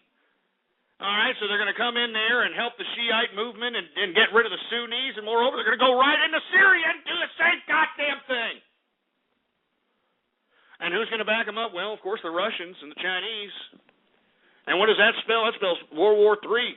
In my opinion, that spells. I mean, I can sniff it out. I see it, man. I see it. I don't understand. With all this madness, because this is all for theocracy, believe it or not. I mean, the whole reason why the Sunnis are bombing the Shiites is because, believe it or not, they're both Islamic. The problem is they got two different interpretations of Islam. Can you believe this crap? I mean, one sect of Islam believes that, the only true essence of Muhammad, which was the prophet of Islam, traces back with the actual blood lineage of Muhammad. And the other faction actually believes that an appointed caliphate is the actual leader of Islam. I mean, it's stupid. It's stupid, dumb, theocratic crap, man. Jesus Christ, man. I don't even want to talk about it, all right? Let's talk about something else. Let's talk about China. That's right. Let's talk a little bit about China, for Christ's sake, because we're starting to look a lot like it. But today, we've been somewhat covering the Chinese oppression on the Tibets, the Tibetan people in Tibet. And today, they basically opened fire. The Chinese police opened fire on Tibetan protesters that were protesting the attempted takeover of Tibet by China. Now, why exactly does China want to take over Tibet? Well, Tibet has unimaginable natural resources that the Chinese want to get their disgusting communist teeth into. And Tibet, believe it or not, is ran by a bunch of peaceful monks. A bunch of peaceful monks that don't go to war with anybody, that pray for themselves, they pray in solitude. I mean, they live a monk, very spiritual lifestyle. I mean, they don't hurt anybody, man. These are basically peaceful people. They're peaceful people. But the Chinese are enslaving the Tibet people because they know that their spiritual influence has a little bit more precedent than the communist secular political system that the Chinese government has implemented upon its people. I mean, the monks and the spirituality that they represent is a threat to the communist system that China has itself. So in turn, China has literally enslaved and isolated the Tibetan people. They've gone in there and literally beaten, bludgeoned, killed, maimed, tortured the Tibetan people. As a matter of fact, all you got to do is do a YouTube search on China and Tibet. Just put China and Tibet as the key words and take a look at the disgusting horror that's coming out of Tibet. I mean, and I advise you folks, there are gruesome images coming out of Tibet. I mean, you better have a hard stomach because there is disgusting images coming out of Tibet at the hands of the Chinese government. And I strongly advise everybody to take a look at that because that's what's coming here to America soon, all right? That's what's coming right here to America. Just take a look at what the Chinese are doing to the Tibetan people. That's what's happening. That's what's going to happen here in America, all right? Because let me tell you something right now. It looks a lot like that this system, the government system that we've elected into power, is wanting to adapt the Chinese government system. And that's no BS, man. So free Tibet, all right? Free Tibet. And, those Chinese people that are out there, enslaving Tibet, I mean, you are just disgusting, disgraceful people. Why is it the United Nations talking about the enslavement of the Tibet people? I mean, why aren't these groups that are so talking about how they highlight causes for humanity or crimes against humanity? How come we don't hear about Tibet? The enslavement of the Tibetan people by the Chinese communists. How come we don't hear this crap? I mean, do a goddamn YouTube search yourself. Do a YouTube search yourself. Tibet, China, and take a look at the disgusting, grotesque images that are coming out of there. Get shocked. Get shocked, for Christ's sake, because I can't believe that the world is standing by. The world is standing by while Tibetan monks, who are the most peaceful people on the planet, are being murdered, butchered, tortured, for Christ's sake. Oh, Jesus Christ. Anyway, let me continue going. We're running out of time here, all right? We talked a little bit about Nigeria yesterday, the Boko Haram, that literally just unleashed a whole simultaneously orchestrated group of bombings in the city of Kano in Nigeria that left 350-something people dead. You know what I mean? 350-something people dead in one freaking day because the Boko Haram, which is, we talked about this yesterday, folks, the Boko Haram are a disgusting, despicable group of Islamists that don't even care about killing their own Islamic brethren, all right? I mean, they have a warped sense of Islam that is just, it's literally like what the Taliban had, but worse, all right? And what's really unfortunate is that all these bombs that were let off in Kano, Nigeria, that killed over 350 people in one day, I mean, these are fellow Muslims. That's what I don't understand about the Boko Haram. These are fellow Muslims that they're killing, for Christ's sake. They're killing their own people. And, of course, the Boko Haram have connections with Al-Qaeda and all the other freaking terrorist groups throughout the international community. But this is another situation that everybody should keep their eye on. Because, I mean, we could literally see some disgusting, pure butchery come out of Nigeria here soon enough. I mean, it's bad enough that over 500 people have died, since the attack started last year. And they started late last year. Anyway, I'm telling you, the Boko Haram, if you're listening, which I doubt you are because you speak Swahili or some shit, but you're a sick, disgusting bastard. Do you know that? I mean, you have no freaking cause whatsoever. You're a disgrace. Killing your own freaking Islamic brethren. I mean, the majority of the people in Nigeria are Islamic, you idiots. Stupid-ass Boko Haram, for Christ's sake. Anyway, let's move on, for Christ's sake. We're running out of time. Did anybody hear that Russia is denying Grigory Yavlinsky from running for president against, what's-his-face, Vladimir Pooty-Poo? Yeah. Can you believe this crap? Pooty-Poo over here is sitting over here talking garbage about how he's loosening up the government stranglehold on democratic elections, you know what I mean? And the reason is because Russians are starting to raise up, you know what I mean? They're raising up, for Christ's sake. They don't want to have nothing to do with this disgusting, despicable Pooty-Poo, all right? I mean, this is old KGB type of communist nonsense, and they don't want to have nothing to do with it. And let me tell you something, the Russians are on the street.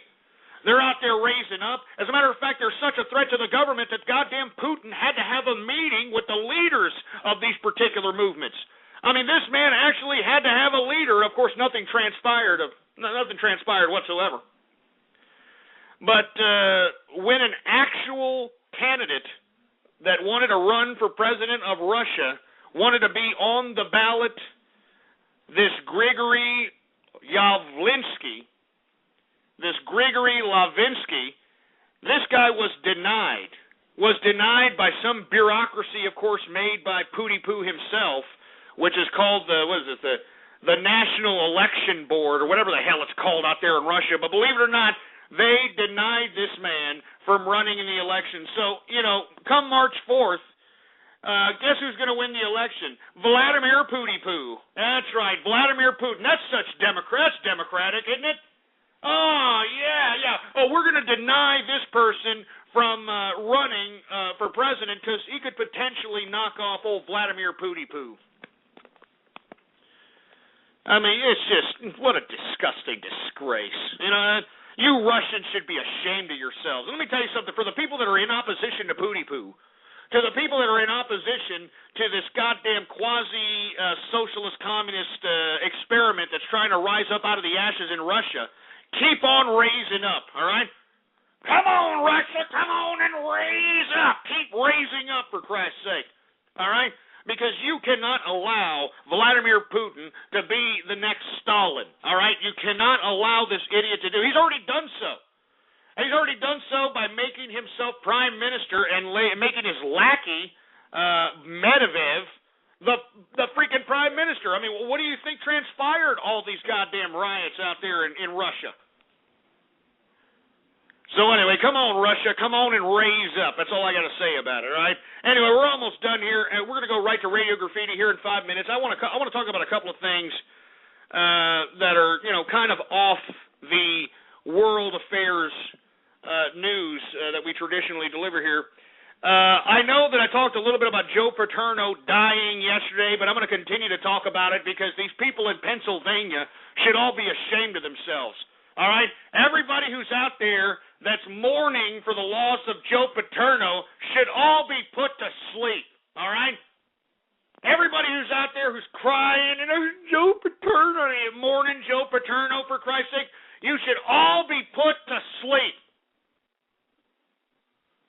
I mean, you're sitting over here promoting some bureaucrat who was more concerned about his bureaucratic position as a coach of a university as opposed to turning in one of his fellow coaches that was a goddamn pedophile, that was a goddamn child sex abuser.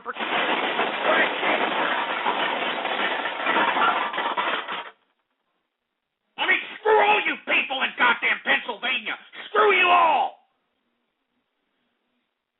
You people are sitting over there mourning some stupid, disgusting, pathetic bureaucrat that put his bureaucratic position above the safety of children. Above the safety of children, you sick assholes. So screw you Pennsylvanian pieces of crap. Sitting over there crying over Joe Paterno's death. Give me the freaking mic, for Christ's sake. You people out there in Pennsylvania are a bunch of disgraces to America. All of you people that are out there mourning for Joe Paterno, you're a disgrace to this country.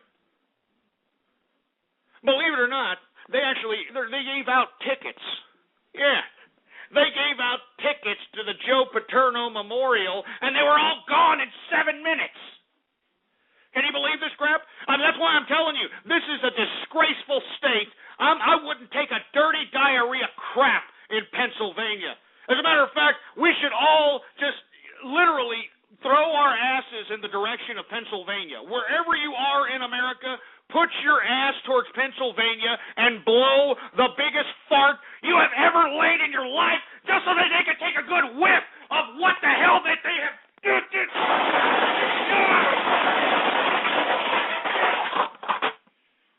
Take a whiff of that, Pennsylvania, you sick, twisted, pedophile ass cracks. You're going to sit over here, Joe Paterno, Joe Paterno. Shut up! Just shut up, you stupid moron.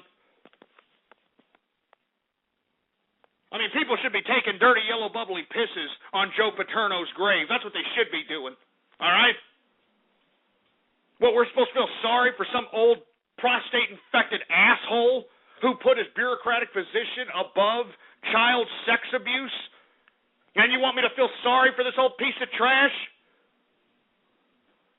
Screw you, and screw Joe Paterno, all right? Hey, Joe Paterno, I hope that you're in hell right now, and the freaking Satan has got a pitchfork up your stupid old prostate-infected ass. You pro-child sex-abusing prick.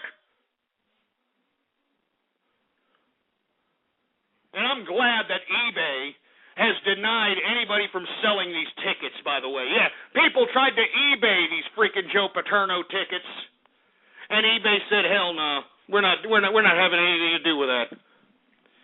We're not having anything to do with some freaking pro-pedophile, some pro-child sex abuser. We're not having nothing to do with it.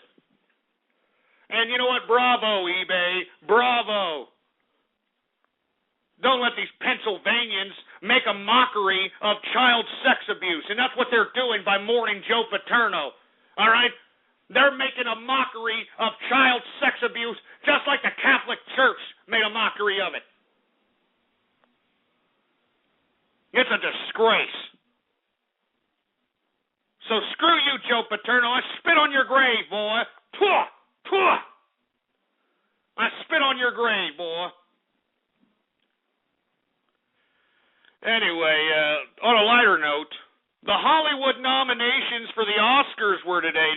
Were y'all up really early to witness that? Huh? Oh, yeah, that's right. The Hollywood Oscar nominations were this morning. Oh, I bet you everybody was sitting there waxing their carrot wondering, hey, I wonder if my movie is going to be nominated. Come on, just shut up. All right? Just shut up. I mean, I can't believe that these Hollywood jerkasses still have the audacity to market themselves as, oh, look at me, we're such movie stars. Oh, yes, look, it's the Oscars. Oh, yes, the Oscars are coming out for 2012. Yeah, shut up. You people are trying to be the content mafia of the world. Why in the hell should we even give two rats' asses about your stupid Oscars award ceremony? Huh? Why the hell should we even give a crap about anything you shit out of your production studios? Why the hell should we even go out to the movies, for Christ's sake, and watch you wastes of human life who are doing nothing more than trying to monopolize creativity and are trying to regulate the internet? Let me tell you something right now. Everybody who's listening within the sound of my voice, I'm telling you, we have to stop. We have to stop watching these stupid, dumbass movies made out of Hollywood. We need to stop buying these movies. We need to stop buying any of these any music that relates to BMG or any of those stupid, dumb licensing companies that are trying to fine people $150,000 a song. We need to stop buying all this crap. We need to bankrupt Hollywood. We need to bankrupt Hollywood, and that's all there is to it. I'm sick of Hollywood, all right? These people have no right to be the monopolists of creativity. And that's why I'm so adamant. I'm so goddamn adamant about internet freedom and the freedom of data. Because the power of content usership, the power of content creation belongs to us. With the internet, it gives us the opportunity to search millions and millions of sites for content that I want to watch, that you want to watch, that we want to watch, that we want to listen to, whatever the case might be. And if we can't find content that suits us, if we can't find content that we like, well then, by God, we can go ahead and create our own content. Because the power of the internet belongs to us. But the only way it's going to stop from being in our hands is if we just sit on our thumbs and not do a goddamn thing while these damn ridiculous Hollywood and the music industry attempt to be the content mafia of us all. So that's why I'm saying, let's bankrupt Hollywood, let's bankrupt these sons of bitches, and let's not buy one goddamn piece of content that these idiots are shitting out of their damn holes. Remember, they're the cause for internet regulation. They're the ones who lobbied our government so that they could try to pass SOPA, so they could try to pass PIPA, so they could try to pass ACTA. It's these idiots. So each time you go to the movies, and you pay that, whatever the hell it is, $15 to get into a freaking movie nowadays, just know that you're helping internet regulation. Every time you go buy yourself a CD of your latest Lady Gaga record, just know that you're contributing to internet regulation. You're contributing to the content monopoly of Hollywood and the music industry. Just know that, you stupid assholes. Anyway, last but not least, folks, I know we're overtime here. I'm sorry, but this is a pretty interesting story. It's pretty funny. Well, it's not really funny. It's actually rather scary, but, since it isn't happening to us, it's kind of funny, right? Anyway, a dentist out of New Bedford, Massachusetts, decided instead of using, steel rods, all right, stainless steel rod posts for root canals, this guy decided to go cheap and decided to use paper clips in root canals. Can you believe this crap? Yeah, a dentist decided he was going to use paper clips for root canals so he can defraud the government of $130,000 because, believe it or not, these governments pay a certain some odd amount of dollars for each and every one of these steel rods. Well, if you can put a paper clip in the place of that steel rod, what's a paper clip? A penny, 2 pennies, huh? You put it in there. All right, and you just bill the freaking government, hey, I put one of these steel rods in here. I mean, this is what this idiot was doing. I mean, a dentist using paper clips in root canals. Can you believe this crap? Freaking paper clips. Jesus Christ. That's American work ethic for your ass right there. Anyway, folks, that's it. I think it's about time for everybody's favorite part of the broadcast, and I'm talking about Radio Graffiti. That's right, folks. It's time for Radio Graffiti, that part of time where everybody who's witnessing the spectacle actually become a part of the spectacle. It's when you can give me a call up right now at 646-652-4869, and whenever I call on your Skype name or on your area code, you will have exactly 3 to 4 seconds to say whatever it is that's on your mind. All right, it's as simple as that. It's the Taco Tuesday Radio Graffiti edition, and we better not have any goddamn Helen Keller deaf mutes, Milky Lickers. Do you understand that? We better not have them. Anyway, 630 Radio Graffiti. Fuck Hollywood. 336 Radio Graffiti. 954 Radio Graffiti. Hey, boy, why the hell are you so racist? Shut up, asshole. 313 Radio Graffiti. Stupid idiot. Shady Player Radio Graffiti. Fuck Obama and Newt Gingrich and Rick Santorum. Yeah, I heard that. Iraqi car bombs Radio Graffiti. Go, you should capitalize on car bombs and... Yeah, shut up, you stupid, dumb, stumbling, mumbling little jerk. Tango Whiskey, Radio Graffiti. All hail the Lunar Republic. All hail the Lunar Republic. All hail the Lunar Republic. Yeah, shut up, you stupid moron. 718, Radio Graffiti. Hey, what's up, folks? Yeah, what's going on, man? 570, Radio Graffiti.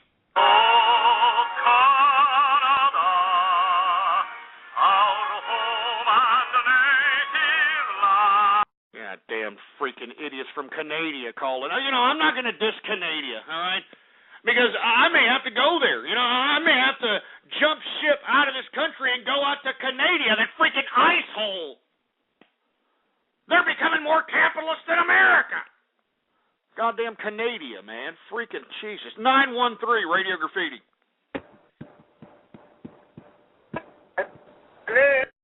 Take the phone out your ass. 317 Radio Graffiti. That was stupid. Come on, 904 Radio Graffiti.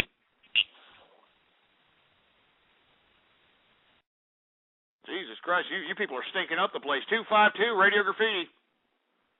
Vermin Supreme for President. 2000. Shut up, you stupid moron. 208 Radio Graffiti. Engineer for host. Shut up and stop freaking antagonizing the engineer from doing something like that, you idiots. 269 Radio Graffiti. Yeah, nobody wants to hear your stupid ass fart, you dumbass. 559 Radio Graffiti. If Joe Paterno is in hell, so is your granny. No, she's not, boy. Don't you ever say that. No, she's not. 850 Radio Graffiti. Tibet is a fucking virtual slave state. You need to look. Yeah, shut up, you stupid moron. 404 Radio Graffiti. 856 Radio Graffiti. Ghost, you better stop fear-mongering about World War III or L. Yeah, shut up, all right? Just sit there and shut your ass.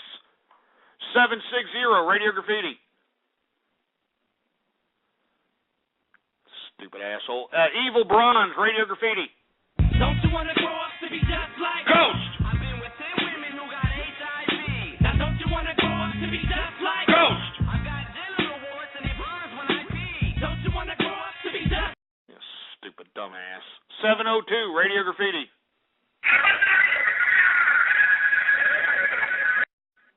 Shut up. 508 Radio Graffiti. We're laughing at you. We're laughing. Major fail. 972 Radio Graffiti. Jesus Christ. 530 Radio Graffiti. Duck, I'm eating my own shit right now. Why don't you come over and finish it for me? Yeah, you sick son of a bitch. 614 Radio Graffiti. Ghost, I'm delivering 6,000 candles to Penn State. We're going to hold a vigil hosted by the YMCA. You should totally come join us. Oh, my. Yeah, it's not funny, tough guy. God damn it, that's not freaking funny.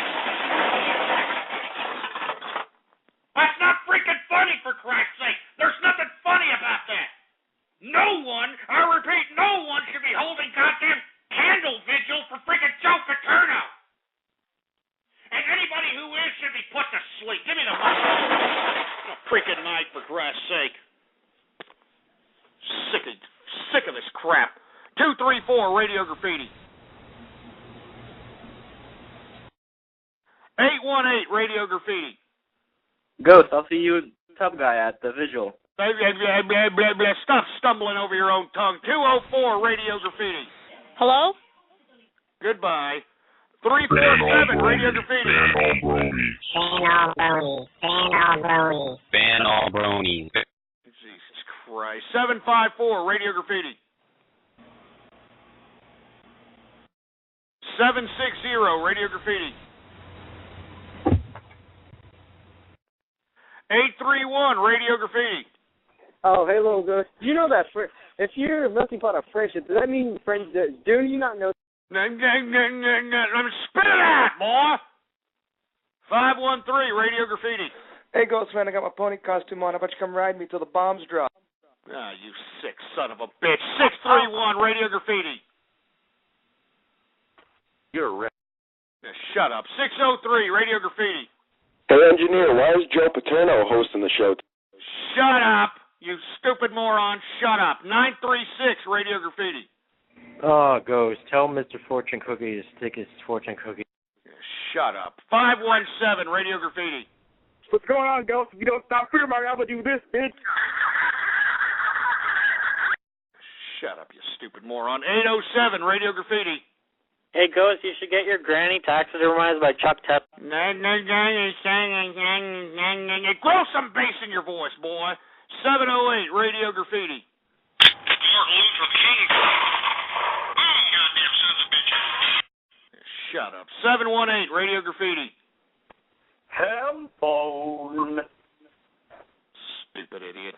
I mean, this is bad. I mean, this is a bad Radio Graffiti day. This is a horrible Radio Graffiti day.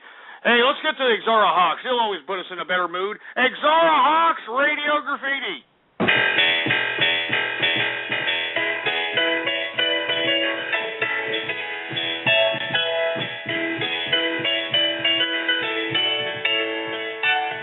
Bird. And rewrite history. DuckTales. Woo!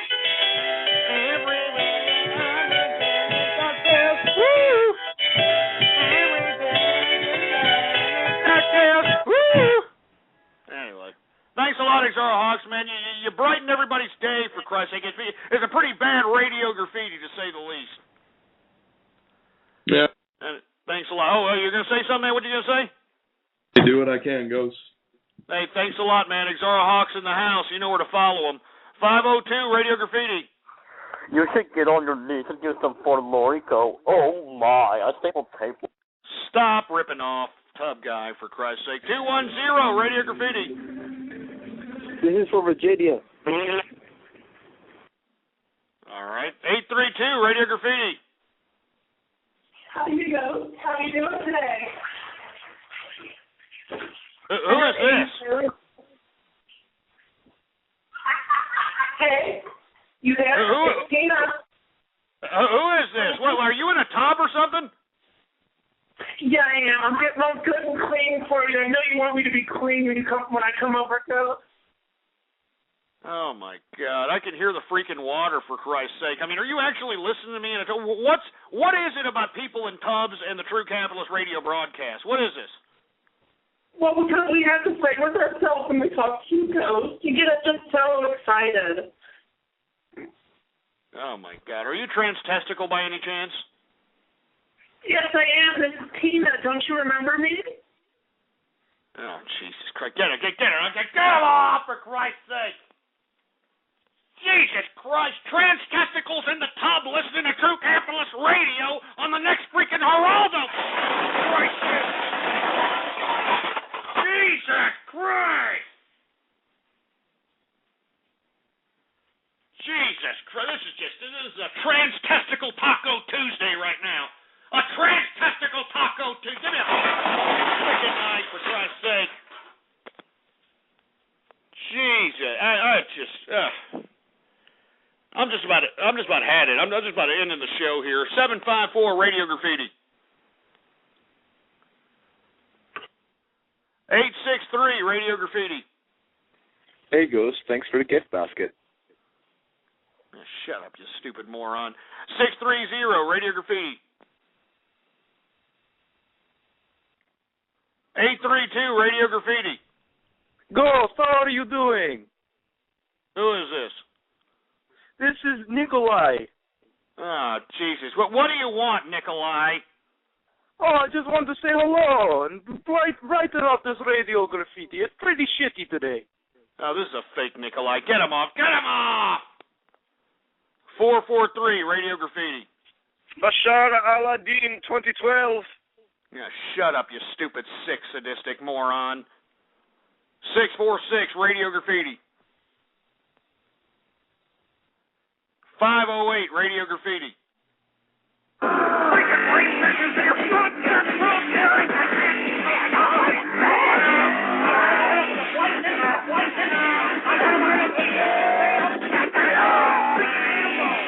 Freaking remixes, for Christ's sake. 203 Radio Graffiti.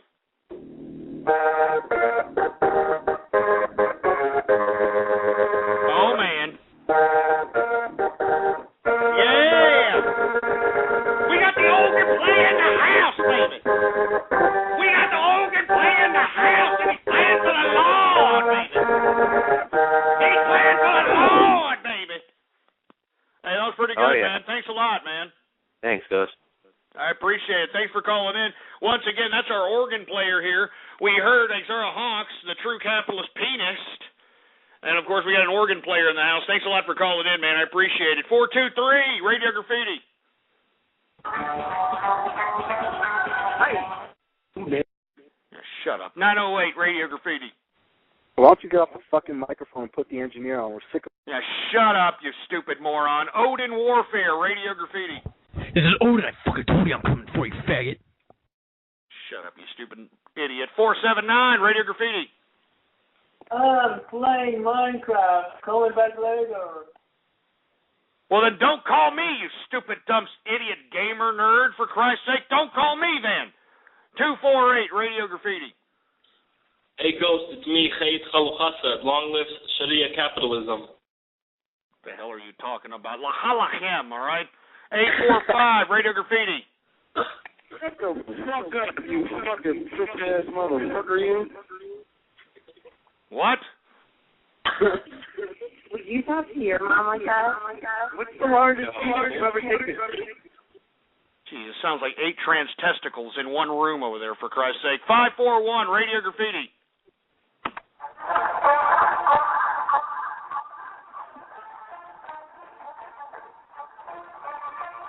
play that Oklahoma crap around me, boy. Don't play that Oklahoma crap around me, you stupid piece of crap. It's the University of Texas here, boy. Don't you ever forget it. 559 Radio Graffiti. Hey, Ghost, those people in Canada will take you. Come on, Ghost.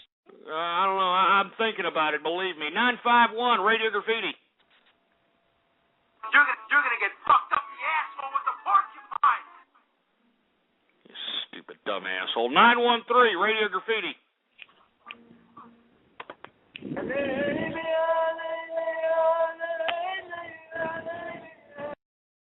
Shut up. 954 Radio Graffiti. Fuck you, Texas, and fuck your Lone Star Beer. And pork your mother up the hole because she likes it in the rear. 269 Radio Graffiti.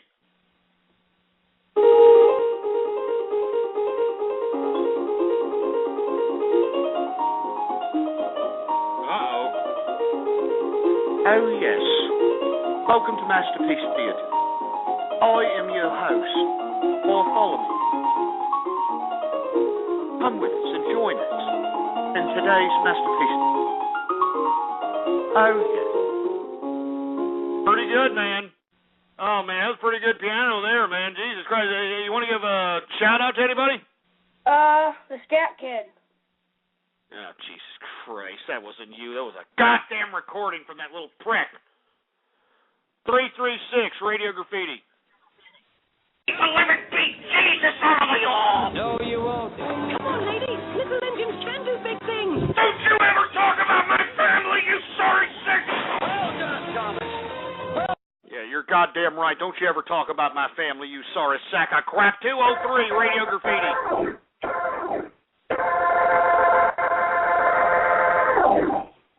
Yeah! That's right. We heard the Oregon guy. My bad. 623 Radio Graffiti. I live in Oklahoma. You mad? Yeah, you're goddamn right I'm mad. Why don't you come down here in the Red River Shootout? Shut up! Why don't you come down here to Dallas during the Red River Shootout and I'll kick the living bejesus out of you, boy? What do you think about that? Yeah, shut up, you Sooner-sucking piece of crap. 631 Radio Graffiti. Joe Paterno got what he deserved. I'm glad he's dead. Are you kidding me? I don't think he got what he deserved. Unless he's in hell right now getting a pitchfork shoved up his ass by Satan, I don't think he got it what he deserved. 703 Radio Graffiti. Hi, Ghost. It's Fluttershy. I just wanted to wish you a happy Mother's Day. Happy Mother's Day. Give me a break, all right? Every year, you can look back in the archive, every year on Mother's Day, I have had an anti-Mother's Day edition of the True Capitalist Radio broadcast. An anti-Mother's Day edition. And don't you ever forget it. You freaking pony, for Christ's sake. Should be used for horse meat. 732 Radio Graffiti. I can drink pony piss. Yeah, you son of a bitch. Shut up, you stupid, dumb, disgusting brony. Shut up. 832 Radio Graffiti. Hey, what's up, Ghost? Who the hell is this? It's Asho. Oh, Jesus Christ. What the hell do you want, asshole? I want to tell you something. My birthday was yesterday, and my mom Your took me birthday to was a yesterday? Yeah, and my mom took me to a strip club yesterday. And, well, it was a gay strip club, but my mom had already paid for it. A gay strip club? What the hell are you talking about? What, you were being groped by a bunch of gay males or something there, asshole? Yep, my mom actually paid extra so they can let me in. Oh, my God. Is this one of these clubs that your mom patronizes or something? I mean, well, how the hell did she know about this gay club? Well, she didn't. She thought it was a straight club, but then she brought me in there while she didn't know, and then it turned out it was a gay strip club. And just shut up and learn how to spoken, asshole. All right, learn how to freaking spoken, for Christ's sake, before you call me up. Jesus Christ. Who else do we got? We got Ghostler. Hey, why the hell are you calling me Ghostler?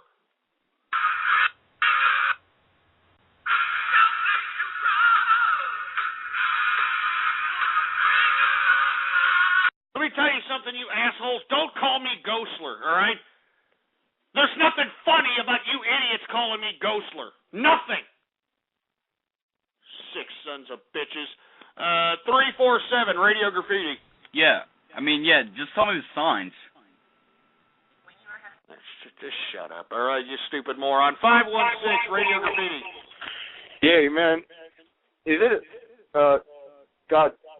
Now shut up, you stupid moron. DJ Penguin, Radio Graffiti. Whenever I want to get a drunken stupor going on, I gotta chug this pony piss. Look, it looks... Now, shut up, you stupid moron. Shut up. Celtic Brony, Radio Graffiti.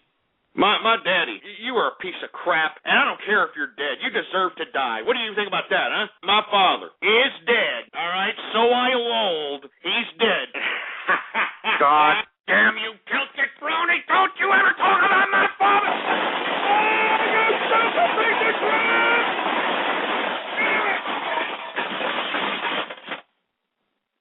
Don't you ever talk about my family. I already told all of you trolls this, for Christ's sake. Don't talk about my family! Don't talk about my goddamn family, you sons of bitches, man! Each and every one of you! If you were in front of me right now, if you were in front of me, I'd whoop your...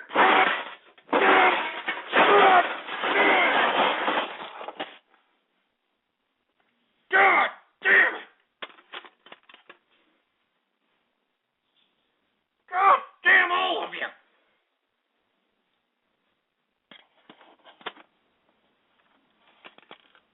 Sick of this crap! Every day, man.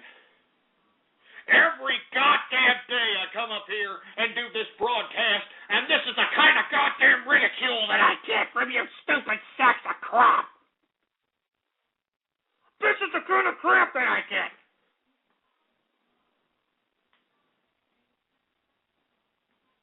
So I'll tell you what I'm going to do. Give me the mic. Give me the freaking mic.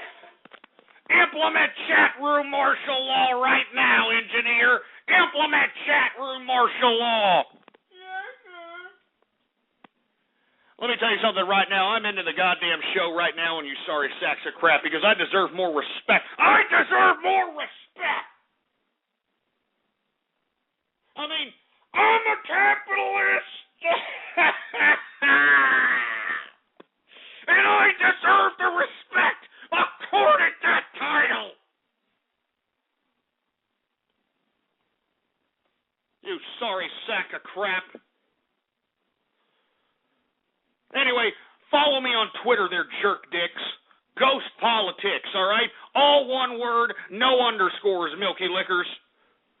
All right? And if you hadn't had your fair fix of True Capitalist Radio, huh? And let me tell you something. I may not come on tomorrow. I may not come on for a long time after what the hell you idiots have been doing to me as of late. I may take a long sabbatical. I may take a long break because of you milky lickers. So let me tell you something. If you haven't had your fair fix of the True Capitalist Radio broadcast, well, you better go to the archive. All right? blogtalkradio.com/ghost. There it is right there. All right? Every episode that I have ever conducted is there, live, 24 hours a day for you to download.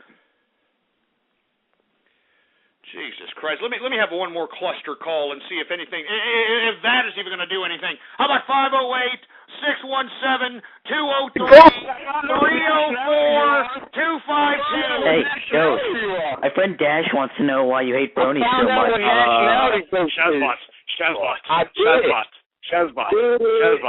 Am I even on? Yeah, you're on. I got 252 on, 304 on, 213 on, 617 on, and 508. You're all on, you bunch of milky lickers. So why you hate Brony so much? Now, but you, Bruce, each and every one of you, listen to your voices. Listen to their voices. Now, Bruce, listen to them. Listen to their voices. I'm so pressed you can suck my nuts. I'm so pressed you can suck my nuts. I'm so pressed you can suck my nuts. Shut up, my friend. Get them all engineer. Get these stupid idiots off the air. Anyway, folks, I am out of here, all right? I may or may not do this broadcast tomorrow, but if you want to be the first one to figure out if I am, follow me on Twitter, Ghost Politics, all one word, no underscores, and make sure to spread the word about the True Capitalist radio broadcast, all right? Spread the word, because everybody who listens to this broadcast has heard about it through pure word of mouth. This is a pure word of mouth broadcast, so do what you got to do, Milky Lickers. All right? I may or may not come by tomorrow. I don't know. I don't know because you people are being jerks. So I'm out of here. Get me out of here, engineer. These people are milky-licking pieces of nipple-clamp-loving, butt-lug up-the-ass-looking, wish they had a piece of poontang to whack their wieners having pieces of crap. Get me out. You've been listening to True Capitalist Radio. The thoughts, views, ideas, comments, and opinions of the host of this show are absolutely his. Catch more live episodes Monday through Friday from 3:30 to 6:30 Central. Or check out archive shows at blogtalkradio.com. True Capitalist Radio. That's it. Boar's Head is bringing a slice of Japan to the deli. Introducing Boar's Head Ichiban Teriyaki-style chicken. Tender, slow-roasted chicken breast, coated in our signature teriyaki glaze, where ginger, garlic, and a hint of brown sugar meet for a flavor that's both sweet and savory. New Boar's Head Ichiban Teriyaki-style chicken. The bold flavor of Japan. Now at the deli. Only from Boar's Head. Compromise elsewhere.